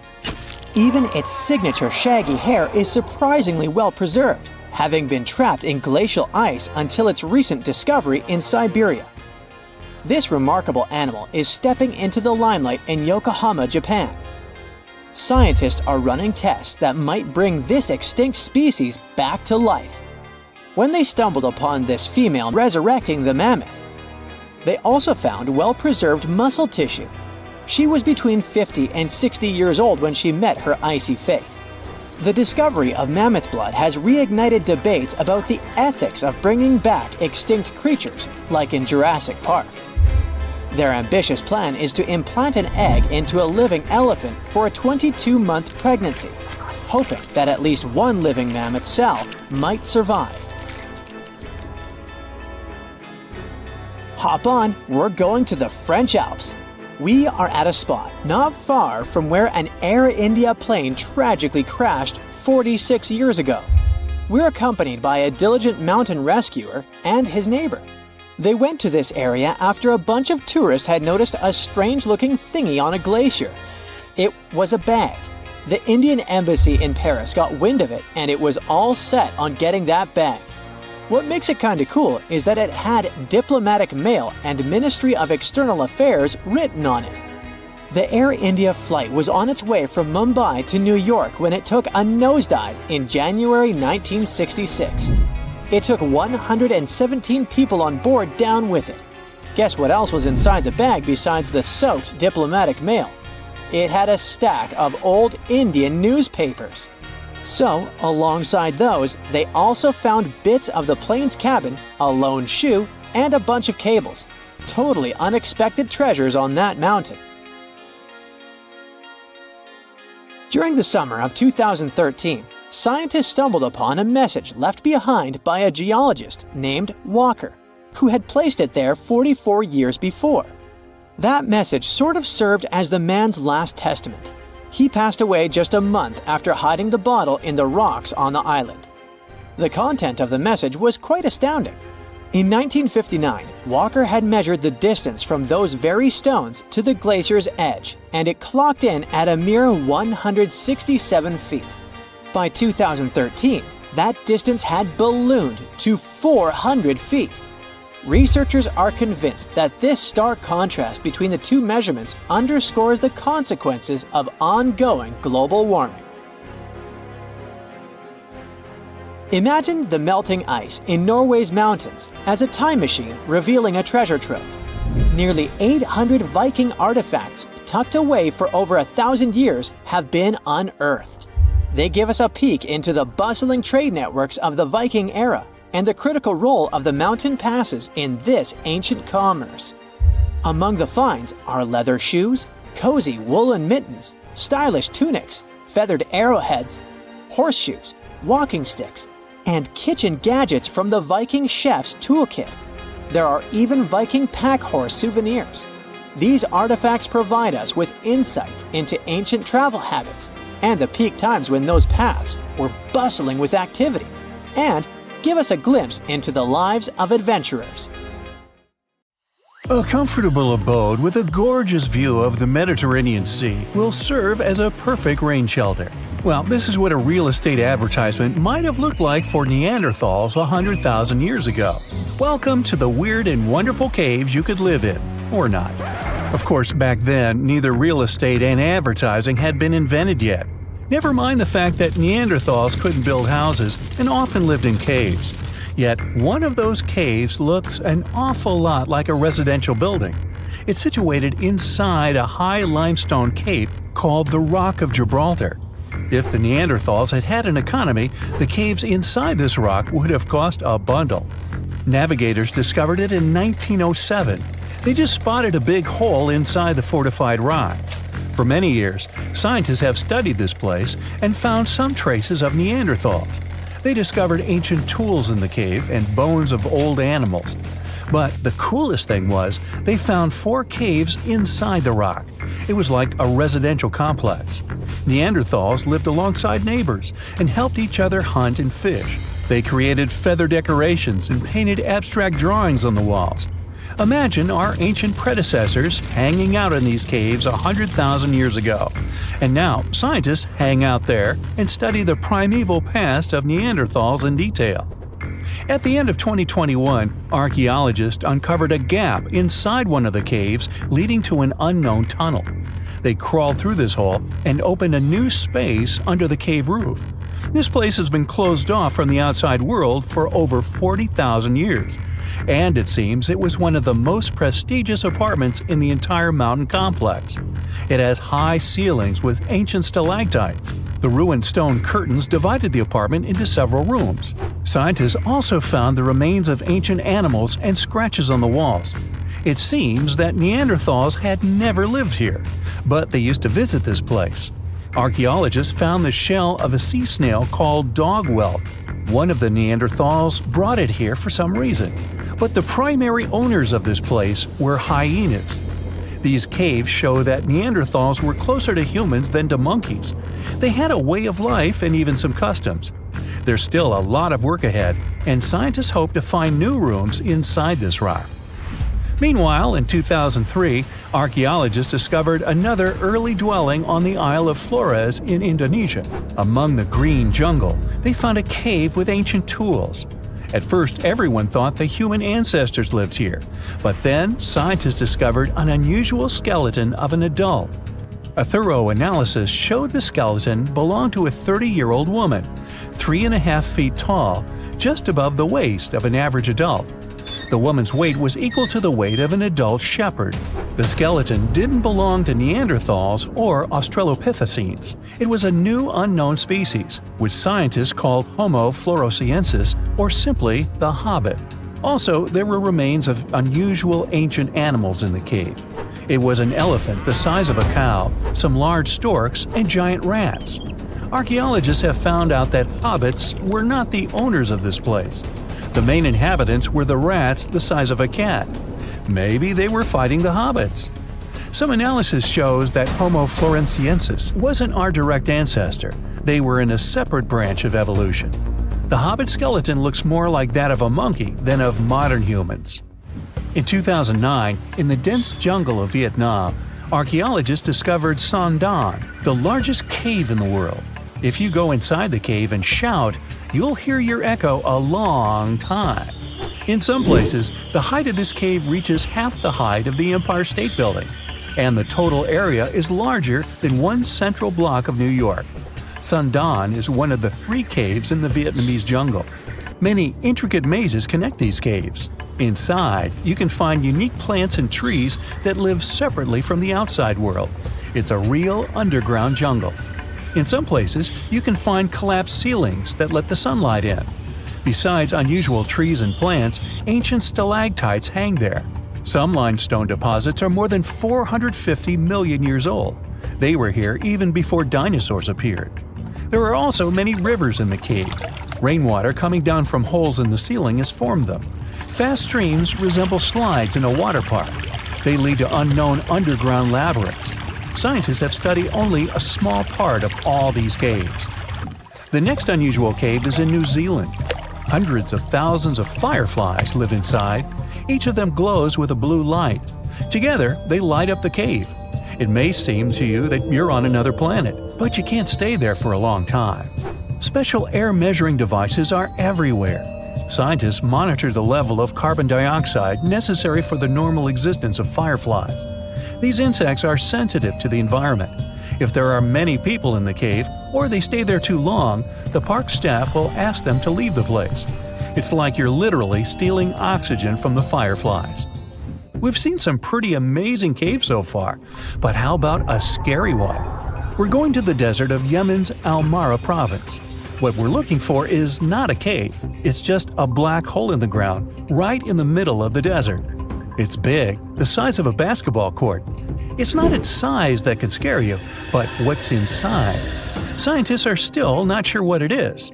From the depths of this black abyss, a disgusting smell of rotten eggs constantly comes out, and sometimes you can hear some strange, frightening sounds. The blackness of the giant hole in Yemen absorbs all the sun's rays, so you won't see what's there even with a powerful flashlight. People flew over this place by helicopter. They filmed using drones and the most powerful lenses, but they didn't catch anything except darkness. It looks like a big ink spot in the middle of golden sand. The locals are afraid to approach this place. They believe the cave leads to another dimension where evil creatures live. At the moment, the giant hole in Yemen is one of the most poorly studied and mysterious phenomenon of nature. How did it appear? How old is it? Where does it lead? Scientists are trying to find the answers to these questions. There are theories that the hole appeared because of construction work. Geologists drilled the soil nearby in search of minerals. It could have caused fluctuations in the Earth's crust and collapsed the surface. But no one can prove this theory, yet. And now, imagine a place where sunlight has not penetrated for more than 5 million years. There's little oxygen, and it's cold and damp. Still, life is born in this place, not only microbes and bacteria, but also something bigger. The living conditions in this cave are very different from the usual ones, so in a sense, this cave is like another planet. It's the Movil Cave in the southeast of Romania, near the Black Sea. The entrance is a small hole in the ground. Inside, a tunnel leads deep below the surface.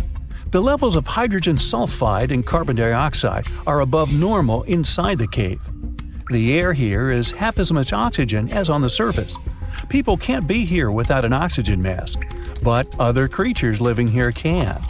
The cave is home to 48 species of living organisms. 33 of them are unknown. Here you can meet some unusual insects, white snails and white spiders, millipedes with huge whiskers, transparent shrimp, and unique species of leeches. They all live here thanks to the little bacteria autotrophs. They absorb carbon dioxide and release food particles. Bacteria feed on it. Other larger organisms feed on these bacteria, and some bigger organisms eat those little ones. In the end, everyone gets food. In this cave, evolution has created a biological system separate from the rest of the world. Once upon a time, I searched through the jungle, following a map poorly drawn on a piece of cloth. After days of walking, I reached an ancient Mayan temple. As soon as I stepped in, a strange noise echoed. I turned to leave, but suddenly the floor cracked beneath my feet. I fell into a 1600-year-old tomb. Finally, I got lucky.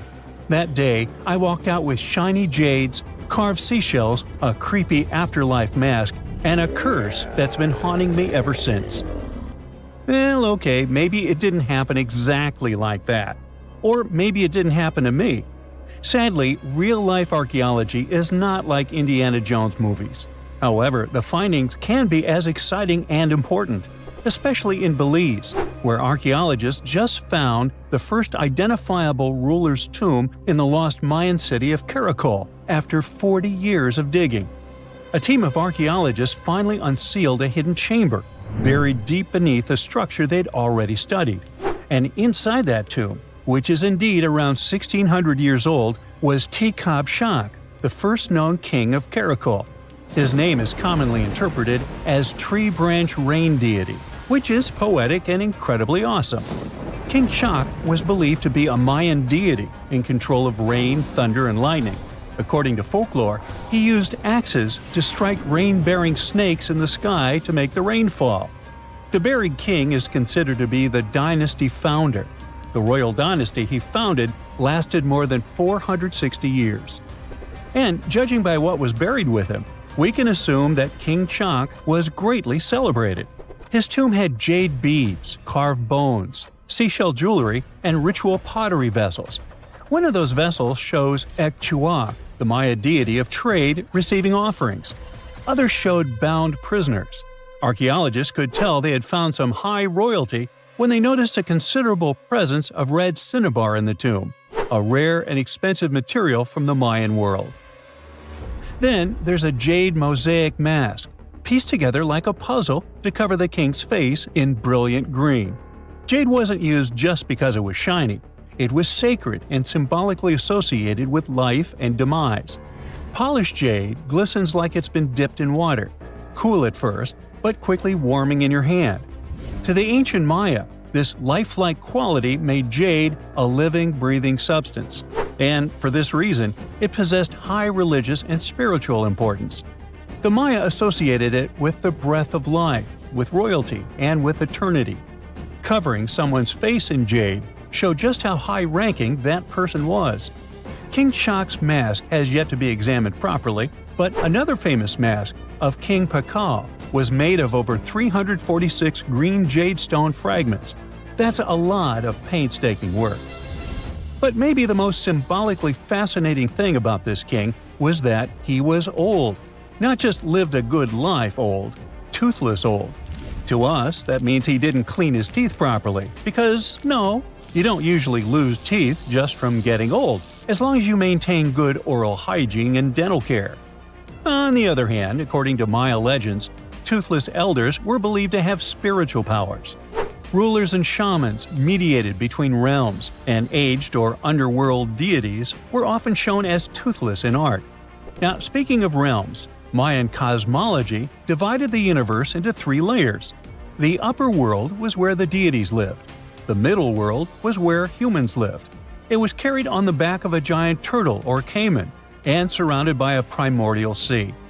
Beneath it was the underworld, known as Xibalba, a dark and complex realm of spirits and ancestors. And certain people, especially rulers, shamans, and elders, were believed to move between these worlds. This king was a ruler, had a deity-like name, and was a toothless elder. Boy, his power level must have been off the charts. But that's not all. Here's the eerie part. The tomb was buried beneath another tomb, which was discovered all the way back in 1993. Archaeologists were investigating a different burial when they realized there was another chamber hidden beneath it, an interesting hiding place. Remarkably, it worked. For more than 1,600 years, no one found him. This makes Kacol Shak's tomb the first ever discovered at Kacol that can be definitely linked to a known ruler, thanks to hieroglyphs, burial context, and artifacts. Now, if you're not a geography or history buff, you've probably never heard of Kacol. Today, it's a remote ruin deep in the jungles of western Belize. But around 16 centuries ago, Kacol was one of the largest and most powerful cities in the entire Maya world. At its peak, it covered over 77 square miles, which, for reference, is larger than modern-day Belize City. Its population was around 100,000 people. That's more than most cities in Europe had at that time. And it wasn't just big, it was advanced. Kacol had pyramids, ball courts, palaces, reservoirs, and a very complex road system. Stuff like limestone superhighways stretching miles through the jungle.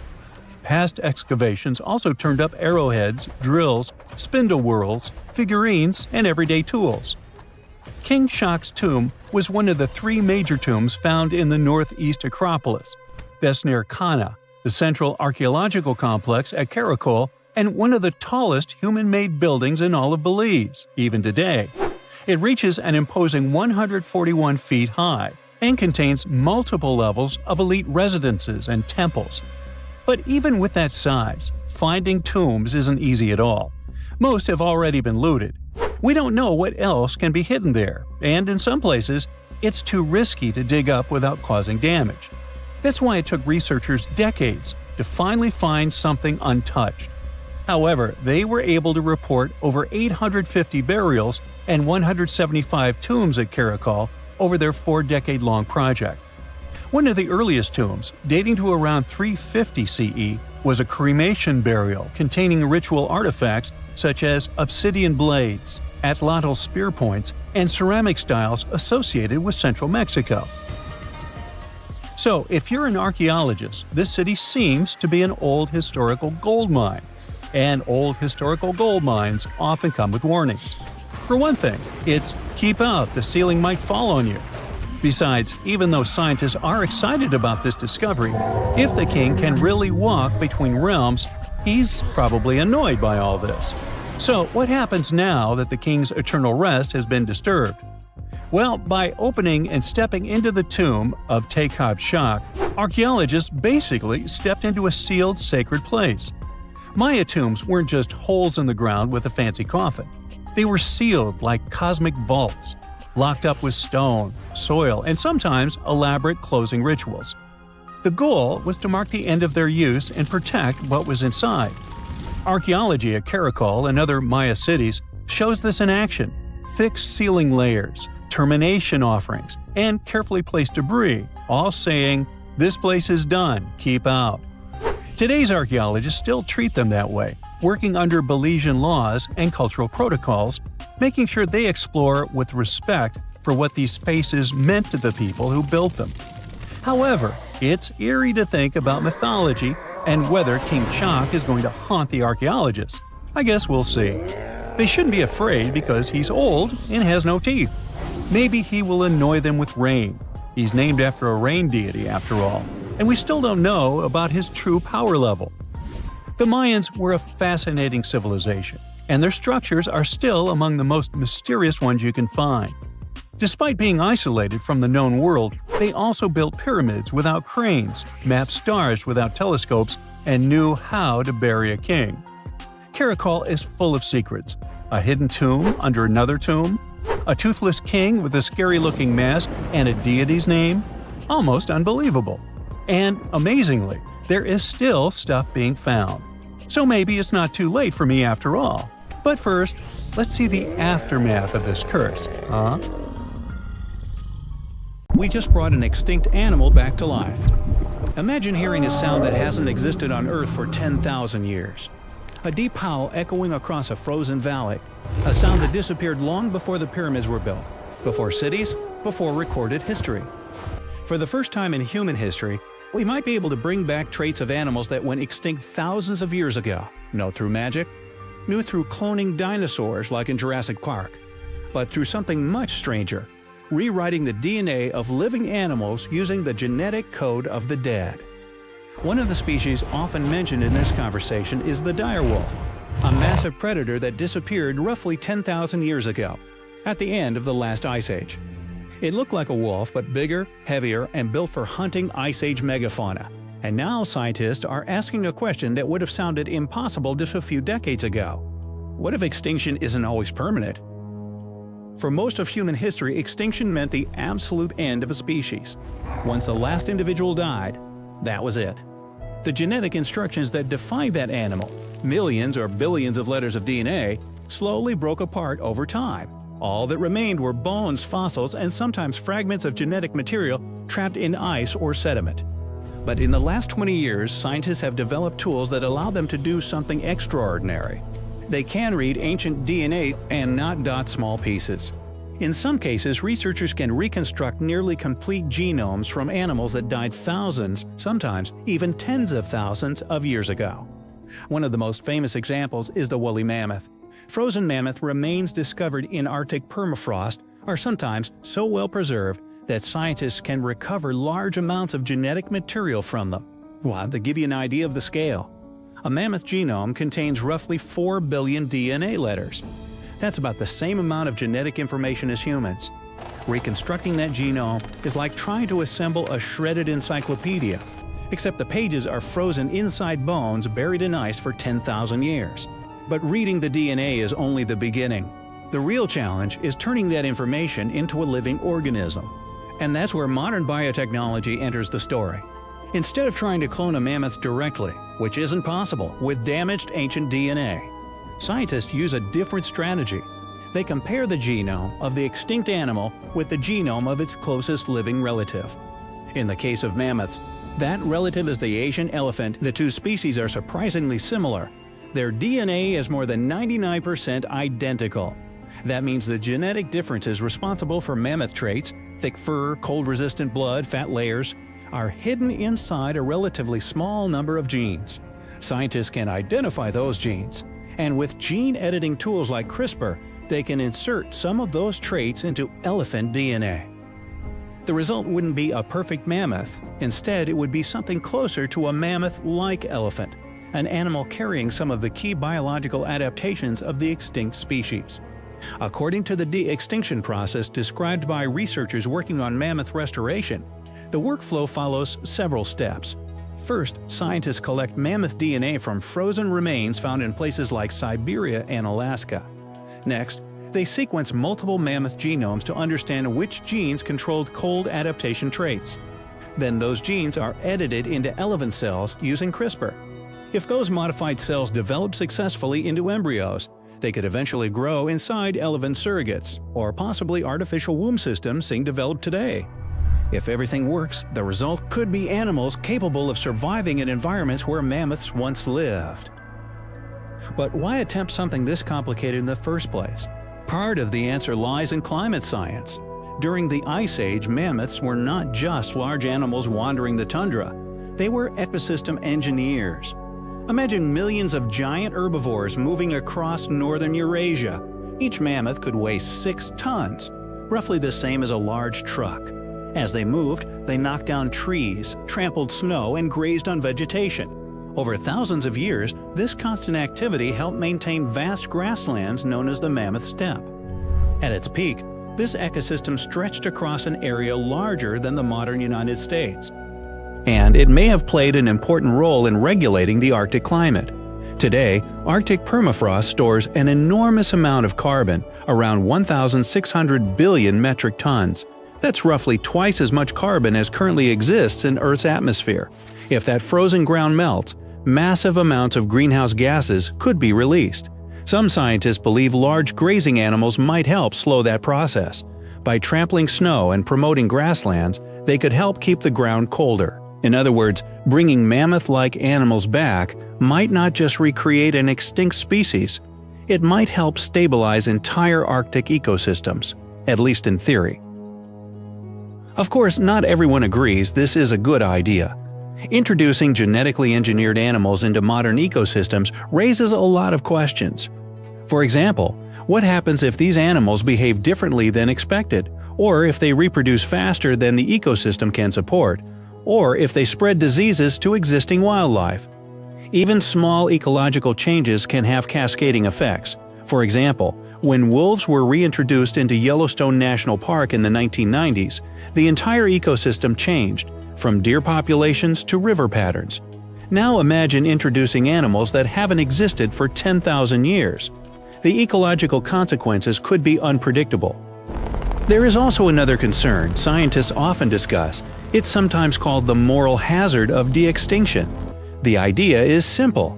If people start believing that extinct species can always be brought back later, they might feel less urgency to protect endangered species today.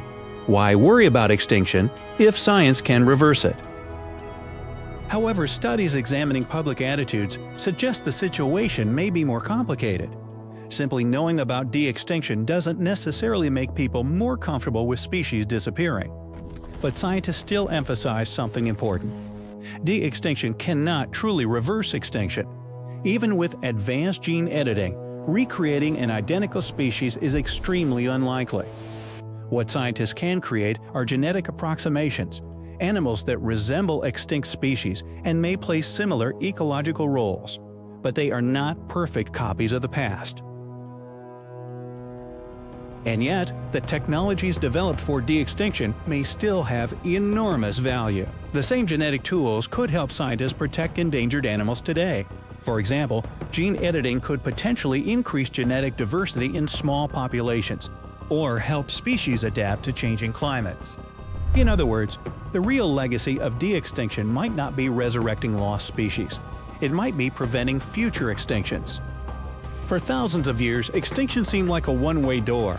Once a species passed through it, there was no way back. But modern biotechnology is beginning to challenge that assumption.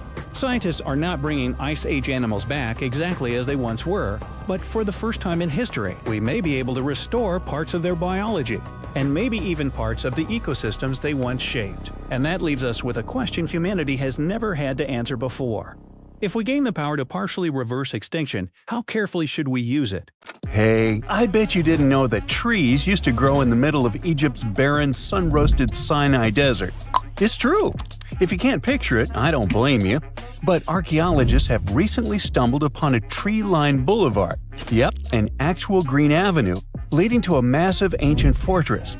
No, this isn't some mirage or an overactive imagination, although I do have one. But it's turning our ideas of ancient Egyptian desert life upside down. Let's rewind a bit. The site in question is called Tel Abu Saifi, located in the northern part of the Sinai Peninsula. For a long time, it was known as a dusty archaeological footnote, the home of ruins from the Ptolemaic and Roman periods. You know, the era after Alexander the Great swaggered through Egypt and the Roman Empire called dibs. But recently, Egypt's Ministry of Tourism and Antiquities decided to give it a fresh dig, and what they found out turned to be more than just a forgotten outpost.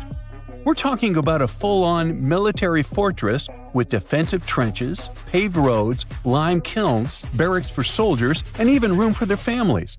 A whole bunch of living quarters right in the middle of a desert doesn't feel very homey until you remember our star, the unexpected Green Avenue. This road was over 300 feet long and 36 feet wide, as long as an American football field, paved with limestone slabs and lined with more than 500 clay planting pits. These weren't for show. They held actual trees, creating a shaded tree-line entrance straight to the fortress. Imagine walking through that, the sun blazing overhead, and suddenly, blessed shade. Ooh. Now, that's not just a grand entrance, that's an ancient red carpet, or maybe a green one. But this wasn't about curb appeal. The existence of hundreds of trees in a desert landscape over 2,000 years ago tells us something big. You see, the Ptolemaic Egyptians weren't simply good at building monuments. They were also masters of water management. In a place where rainfall is rarer than a selfie with a pharaoh, they somehow found a way to grow rows of trees. Now, let that sink in. To irrigate that many trees in a desert, they must have had a sophisticated irrigation or water transport system, something capable of moving and distributing water efficiently in this harsh climate. Maybe they channeled groundwater, or maybe they captured seasonal rain, or maybe ancient sprinkler systems. Okay, maybe not that fancy. But still, it's clear they were ahead of their time. Here's the thing, we already know the Egyptians mastered water control. They harnessed the Nile with ditches and canals to feed distant fields. So irrigation wasn't exactly a mystery to them. They had the skills and the knowledge. And sure, scientists still debate what the Sinai climate was like 2,000 years ago. But many believe it may have once been greener. After all, take one look at those dramatic mountains and rocky landscapes, shaped and sculpted as if by brute force of ancient rivers. And it's hard not to think that water once played a bigger role out there.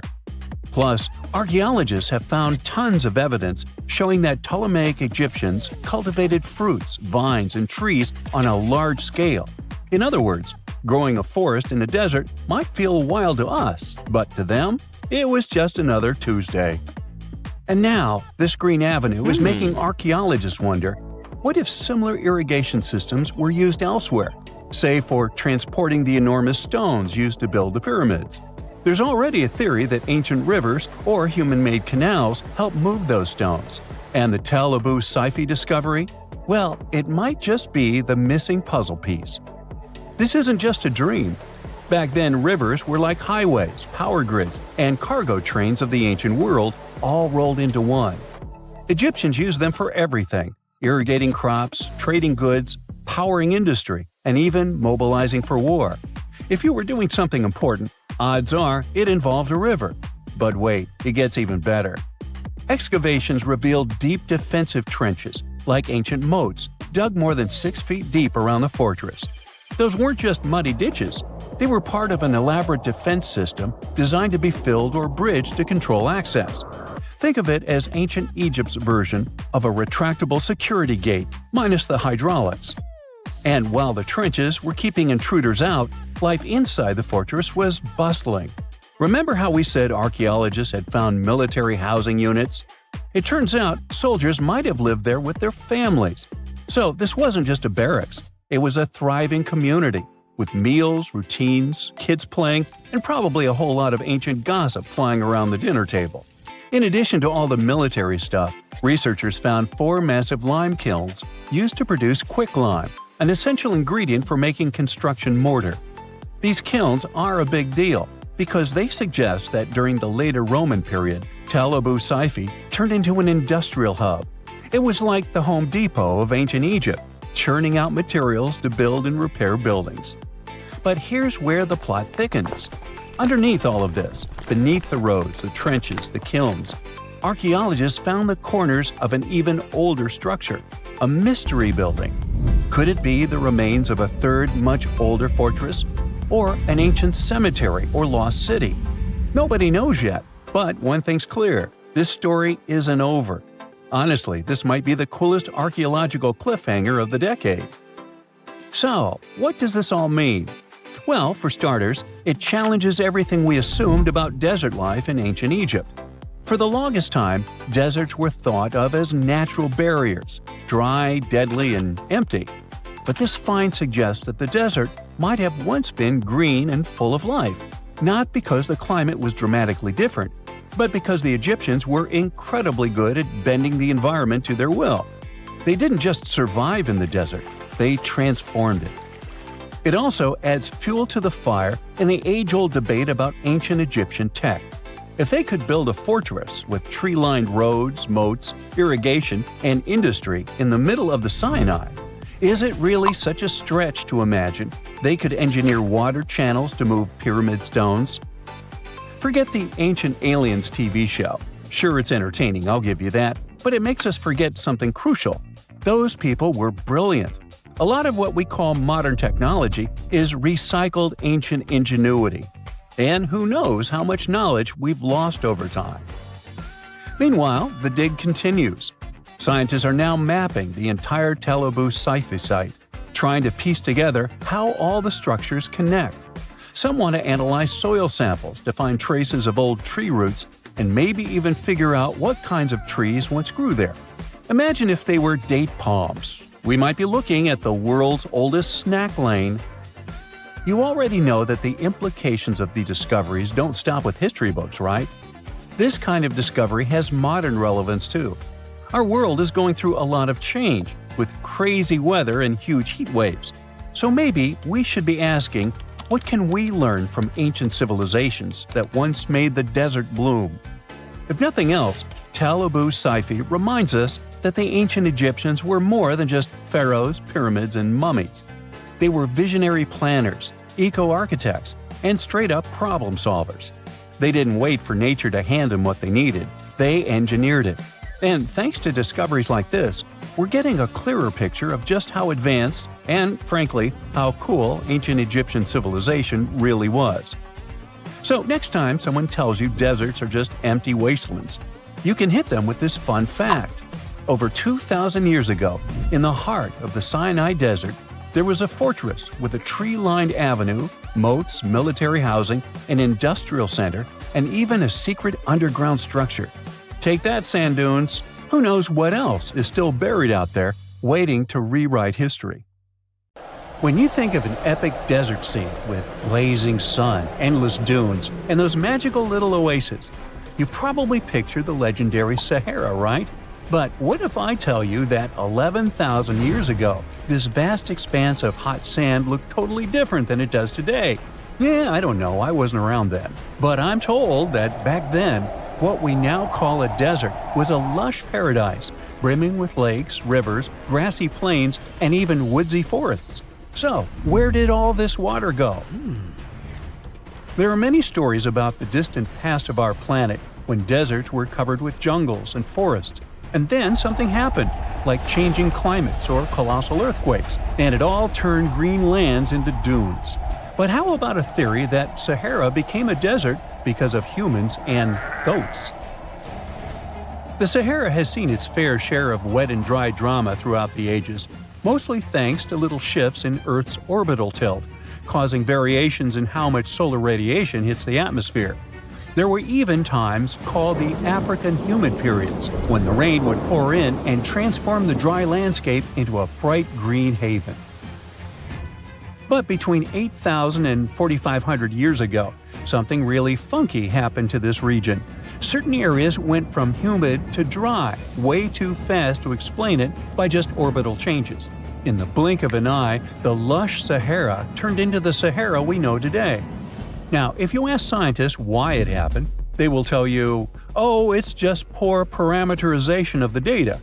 Bet you didn't get it, did you? What? Well, right, let me translate it from scientific to common human. It means they really don't know the answer themselves, and they got a bunch of missing puzzle pieces. But as scientists sifted through ancient dirt and pollen samples, they spotted a quirky trend.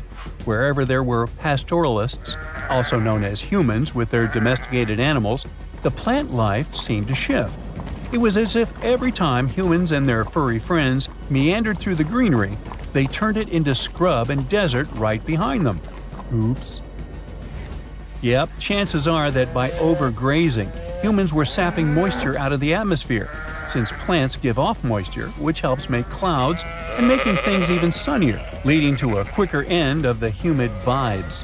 Plus, our ancestors may have been getting a little too cozy with fire for land management, further speeding up the desert takeover. Anyway, scientists are sure that this lush Sahara would have turned back into desert eventually, even if humans hadn't shown up, thanks to Earth's natural rhythms. So there's no need to pin this abrupt change solely on humans. It could simply be about nature getting feedback from vegetation and dust cycles. It's difficult to determine what caused these changes, as it's all interconnected. During the last humid period, the Sahara was filled with hunter-gatherers. As things got a little drier, they started herding animals for food. The weather pushed people to herd cattle. It's also possible that grazing sped up the landscape degradation. So, which came first, the chicken or the egg? Or in this case, the human or the cow? It's tough to tell with the evidence we have now. Now today, it's safe to say that water is no longer that big of a problem in the Sahara, even though it's a huge desert and the times of lush forests there are long gone. But technology's got us covered. For example, the Nubian Sandstone Aquifer System, the biggest underground water stash on the planet. It's nestled beneath the Sahara Desert's eastern edge and stretches across 4 northeastern African countries – Sudan, Chad, Libya, and Egypt, covering a whopping 770,000 square miles and holding around 36,000 square miles of groundwater. Just look at the pipes transported when it was being built. It's the world's largest irrigation project. No wonder it's feasible to thrive in the Sahara today. But imagine thriving in the Sahara Desert with just one water source. Sounds like a tough gig, right? But the ancient Garamantes did just that, surviving and even thriving for nearly 1,000 years without monsoons or rivers flowing to their desert paradise. These clever folks were the trendsetters of urban life in the sands, and even the Romans couldn't help but notice their genius. While many thought they were just desert-dwelling savages, the Garamantes were busy building an empire in one of the toughest climates on Earth. But how did they do that? Well, they got crafty and dug a whole bunch of underground tunnels to tap into a massive sandstone aquifer. They were literally squeezing every drop of life from under the dunes. But recently, research showed that the Garamantes weren't just hardworking, they were pretty lucky too. The Garamantes had an underground aquifer that brought water up to a hill where they built over 500 fogaras, which are irrigation systems, some stretching as long as 2.5 miles. It was like sipping water through a straw, which let them irrigate their crops for nearly a century, especially since even a little rain would help recharge the system. But eventually, due to rain insufficiency, the aquifer ran low, and reaching it again would have meant digging more tunnels and relying on more people. That's a tough problem, considering these people were in the middle of food and water shortages. Guess I don't need to tell you what happened to the Garamantes, do I? The fall of the Garamentian culture might be linked to several factors. It may have been due to climate changes, or they may have simply used their water resources too much. Back in the day, the Sahara Desert was actually fertile agricultural land, thanks in part to the cool irrigation system the Garamentians created. But since fossil water isn't something you can replenish over time, the groundwater levels dropped pretty low. This likely played a big role in the kingdom's decline by the late 7th century CE. That sounds like someone who hit a lottery jackpot, used up all the money, and went back to their original not-so-cool job once the bank account got fully drained. Oh, by the way, even if the Garamantes left some secret wisdom messages for us, the chances are we'll never get what they wanted to tell us. Nobody really knows what language they used, and their texts are nearly indecipherable to us today. But let's go back to the Green Sahara. So it transformed into a desert about 4,500 years ago. But today, we can understand how people lived in those times in the Sahara thanks to natural parks in Africa that have the ultimate outdoor art gallery. There are well over 15,000 ancient paintings and carvings depicting everyday life from around 11,000 years ago. However, if the carvings aren't enough for you and you feel like visiting an actual green desert, all you have to do is book a flight to California. One of the most beautiful phenomenon in the world, the super bloom, takes place here. Look at all these colors: orange, green, pink. It's a miracle. Wildflowers bloom right in the middle of a hot desert after several years of rainfall in dry places. It's such a bright and colorful landscape that super blooms can be seen from space. This rare phenomenon can be observed in other arid places and deserts in western and southern Africa, Western Australia, and Chile. In all these places, the weather is very hot and dry in summer. Mild humid air comes in winter, and this is the ideal environment for mass flowering. Flower seeds that lie in desert sands can wait for decades before starting to produce flowers. When the hot sun destroys all the weeds and grass, and the rainfall becomes enough to moisten the soil, the seeds are kind of like, well, okay, now it's our turn to play a big game. And then hundreds of thousands of tourists come to take photos and post these beautiful pictures on social media. And this, unfortunately, is one of the main dangers for flowers. Therefore, if you find yourself in a place like this, don't pick the flowers and don't trample on them. Stay on the path, don't litter. Take only pictures and leave only footprints. You get it? Good. Under the burning sun, among the sand dunes, somewhere in the Sahara Desert, you're walking in search of an ancient treasure. Finally, you find a strange rock in the sand. It's big, looks like a large piece of black coal or rock, but something shiny on its surface makes the rock unusual. This unique find is the oldest thing that has ever been discovered on our planet. This rock was born long before Earth appeared in outer space. The unusual meteorite was found in 2020 in a remote area of the Sahara Desert. Scientists have analyzed the isotopes of magnesium and aluminum on the stone's surface and found that its age is about 4.5 billion years. At the moment, this is the oldest sample of magma from space in history. It belongs to a small protoplanet that didn't have time to form completely. It happened a very long time ago when our solar system was forming. Many huge asteroids were floating in space. Some of them were formed into huge celestial bodies, which later became planets. The big rocky planets were absorbing the smaller ones. The rock was part of a little protoplanet that just began its formation, but another huge asteroid destroyed it. The planet shattered into billions of pieces. Some of them became part of other planets. Some flew outside the solar system, and one piece that had been wandering in space until our Earth was formed. After that, it hit the planet's atmosphere and fell into the territory now known as the Sahara Desert. The rock was discovered in 2020, but the erosion of extraterrestrial rocks shows that it could have fallen much earlier. This ancient thing weighing around 70 pounds has several pieces of different meteorites inside. In simple words, it's a volcanic rock consisting of lava.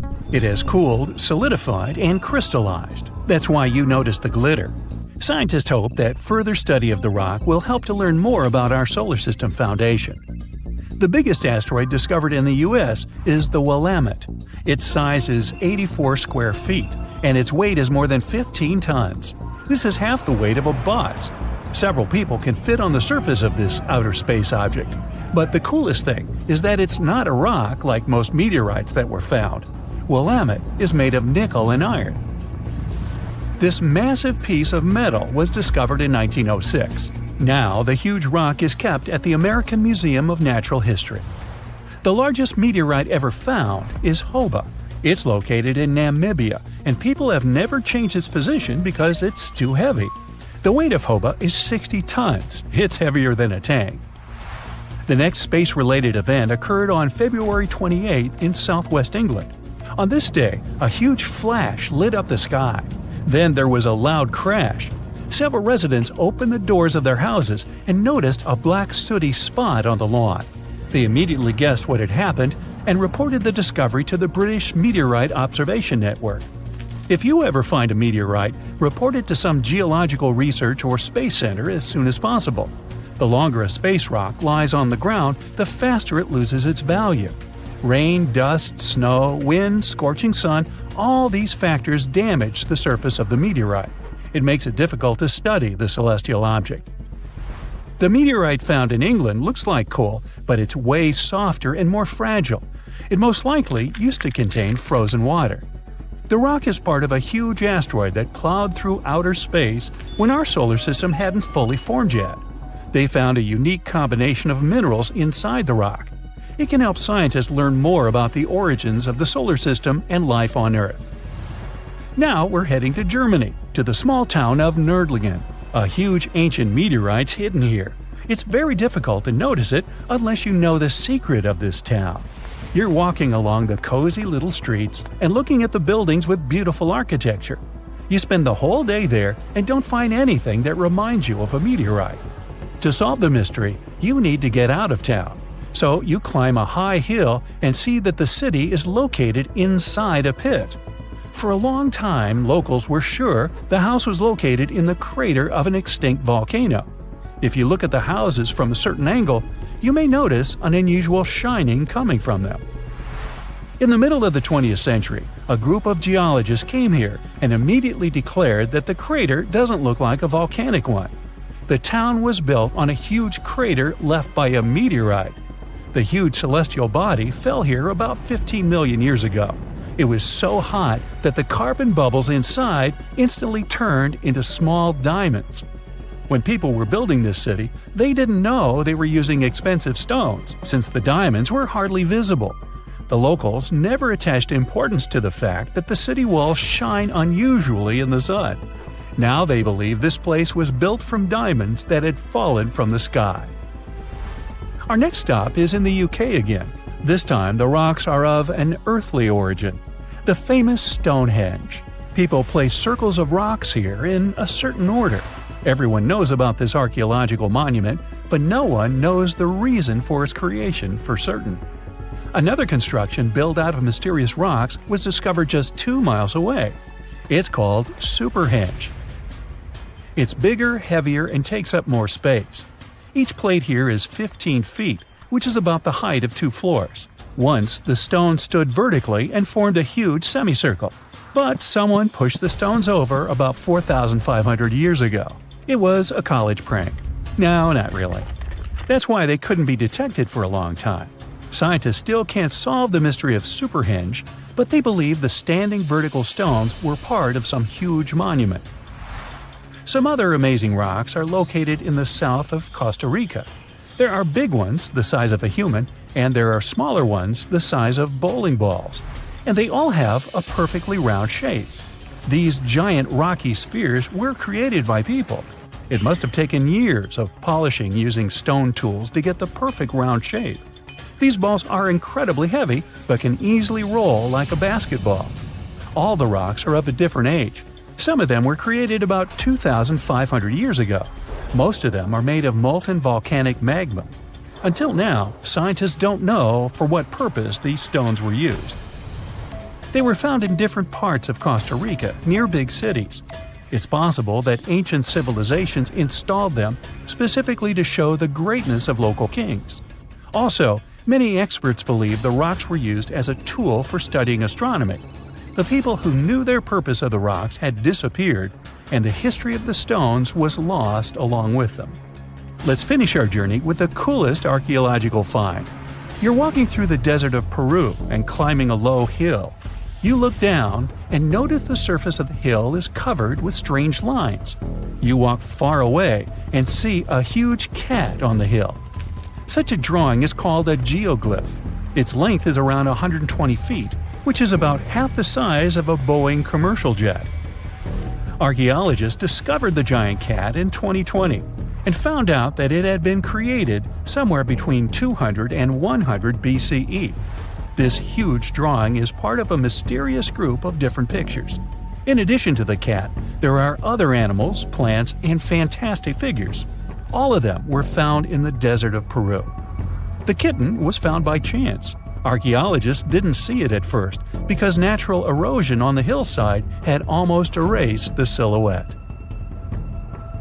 In July 1990, 4 Czech guys decided to go on an adventure to find the Mongolian death worm, a creature that might have inspired the monster you've seen in the movie Dune. They say it lives somewhere deep in the Gobi Desert, so they flew to Mongolia, hopped into an ATV, and hired some local guides to help them. All that to meet a creature that is up to 6 feet long, can spit acid that could melt anything, and is capable of shooting electricity at those it doesn't like. Legend says that these friendly guys spend most of their days hiding underneath the sandy dunes, but they'd like to come out during the wetter months of June and July. So the timing for a spotting was simply perfect. But the crew needed to figure out how to lure the creature. Sadly for them, no one knew what the giant worm liked to eat. So they built a thumper, which is a machine that made rhythmic pounding noises. They were hoping it would call the worm out of the ground. For 2 months, they searched the vast desert, crossing dunes and rocky plains, looking for any sign of the creature. But alas, it didn't really work out. Ivan McCurley, who was the leader of the 1990 expedition, came back to Gobi Desert again. He once tried to attract the megaworm with blasts, and the second time he used a small airplane to scout the dunes. Over the years, groups from America, Britain, and New Zealand organized big expeditions to the Gobi Desert to try and find the creature. Many others came from all around the world on their own and found nothing.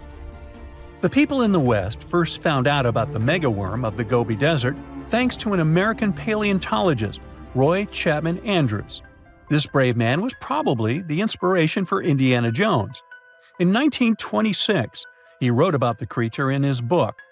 At a meeting with Mongolian leaders, Andrews heard detailed descriptions of the creature, even though none of them had ever seen it themselves. One of them described it as looking like a sausage, about 2 feet long, with no head or legs. According to him, the worm was so venomous that just touching it could instantly take your life, and it lived in the loneliest parts of the Gobi Desert. Andrews didn't think the creature was real, but he shared these stories again in another book. In May 2005, 4 friends from Great Britain who search for monsters professionally decided to try their luck. They made drawings of the worm and hired local people to hand out flyers all over the Gobi Desert. These flyers offered a reward to anyone who could give information about the worm or even bring them a specimen. They thought loud sounds that other explorers tried would scare the beast away. Some told them it likes damp conditions, so they came up with a plan to block streams of water to create wet areas that would lure the worm out. Their plan didn't work because it was too hard to build dams in the desert. They ended up using small traps, but didn't find any actual proof that the worm existed. But they did meet locals who shared interesting stories about strange creatures they had seen over 70 years. Over the years, stories of the monster spread around the world. In some of them, it's only 1 foot long. In others, it's as large as a human. It's white-gray or scaly and brown, or maybe fleshy and bright red. Someone said it resembled a snake, or maybe a caterpillar, or maybe it has wings and can fly. And some believe it could be a supernatural evil being without a body. Maybe the stories are so different, and the search operations are so fruitless, because the creature doesn't even exist. Or it could be one of many cryptids.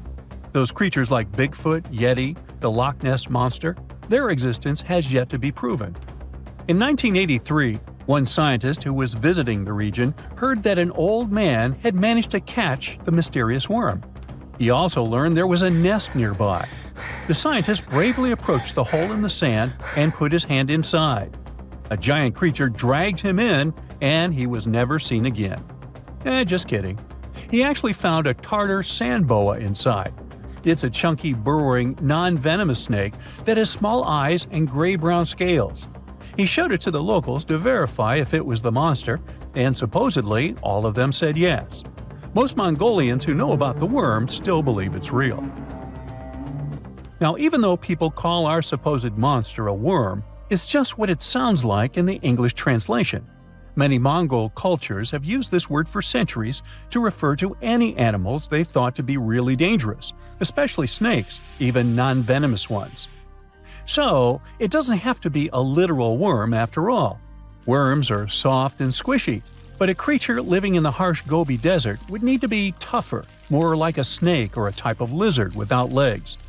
Neither of these creatures can shoot electricity or spit acid like they say the death worm does. But some snakes, like cobras, can spit venom that's dangerous for people. If it were real, the creature would have a backbone, and explorers searching for it would likely find some bones or evidence left behind. And there are actually fossil remains all over the Gobi Desert.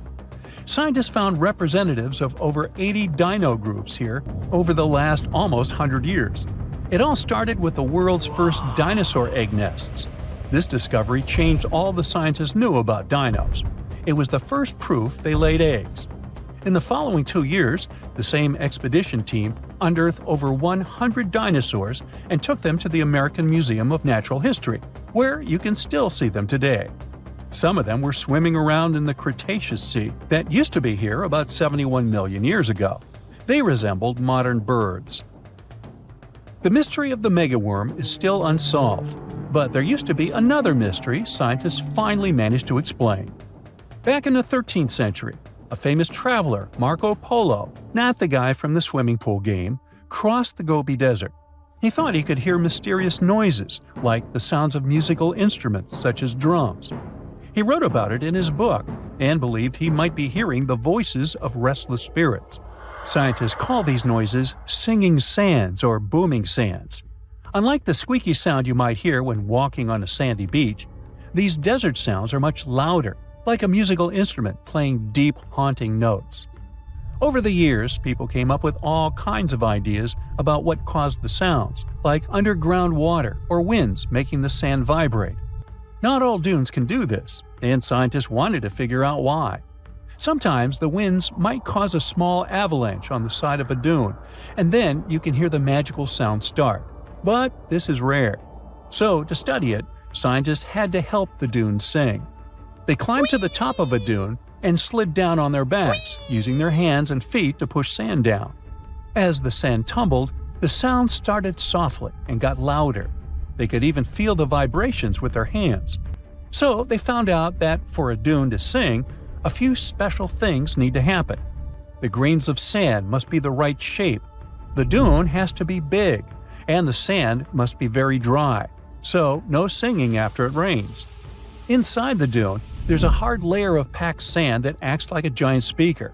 This layer bounces the sound waves back and forth, makes the noise louder and louder, and creates a haunting melody that can fill the desert air. In other words, the dunes can play tunes. Yeah, sorry, I couldn't help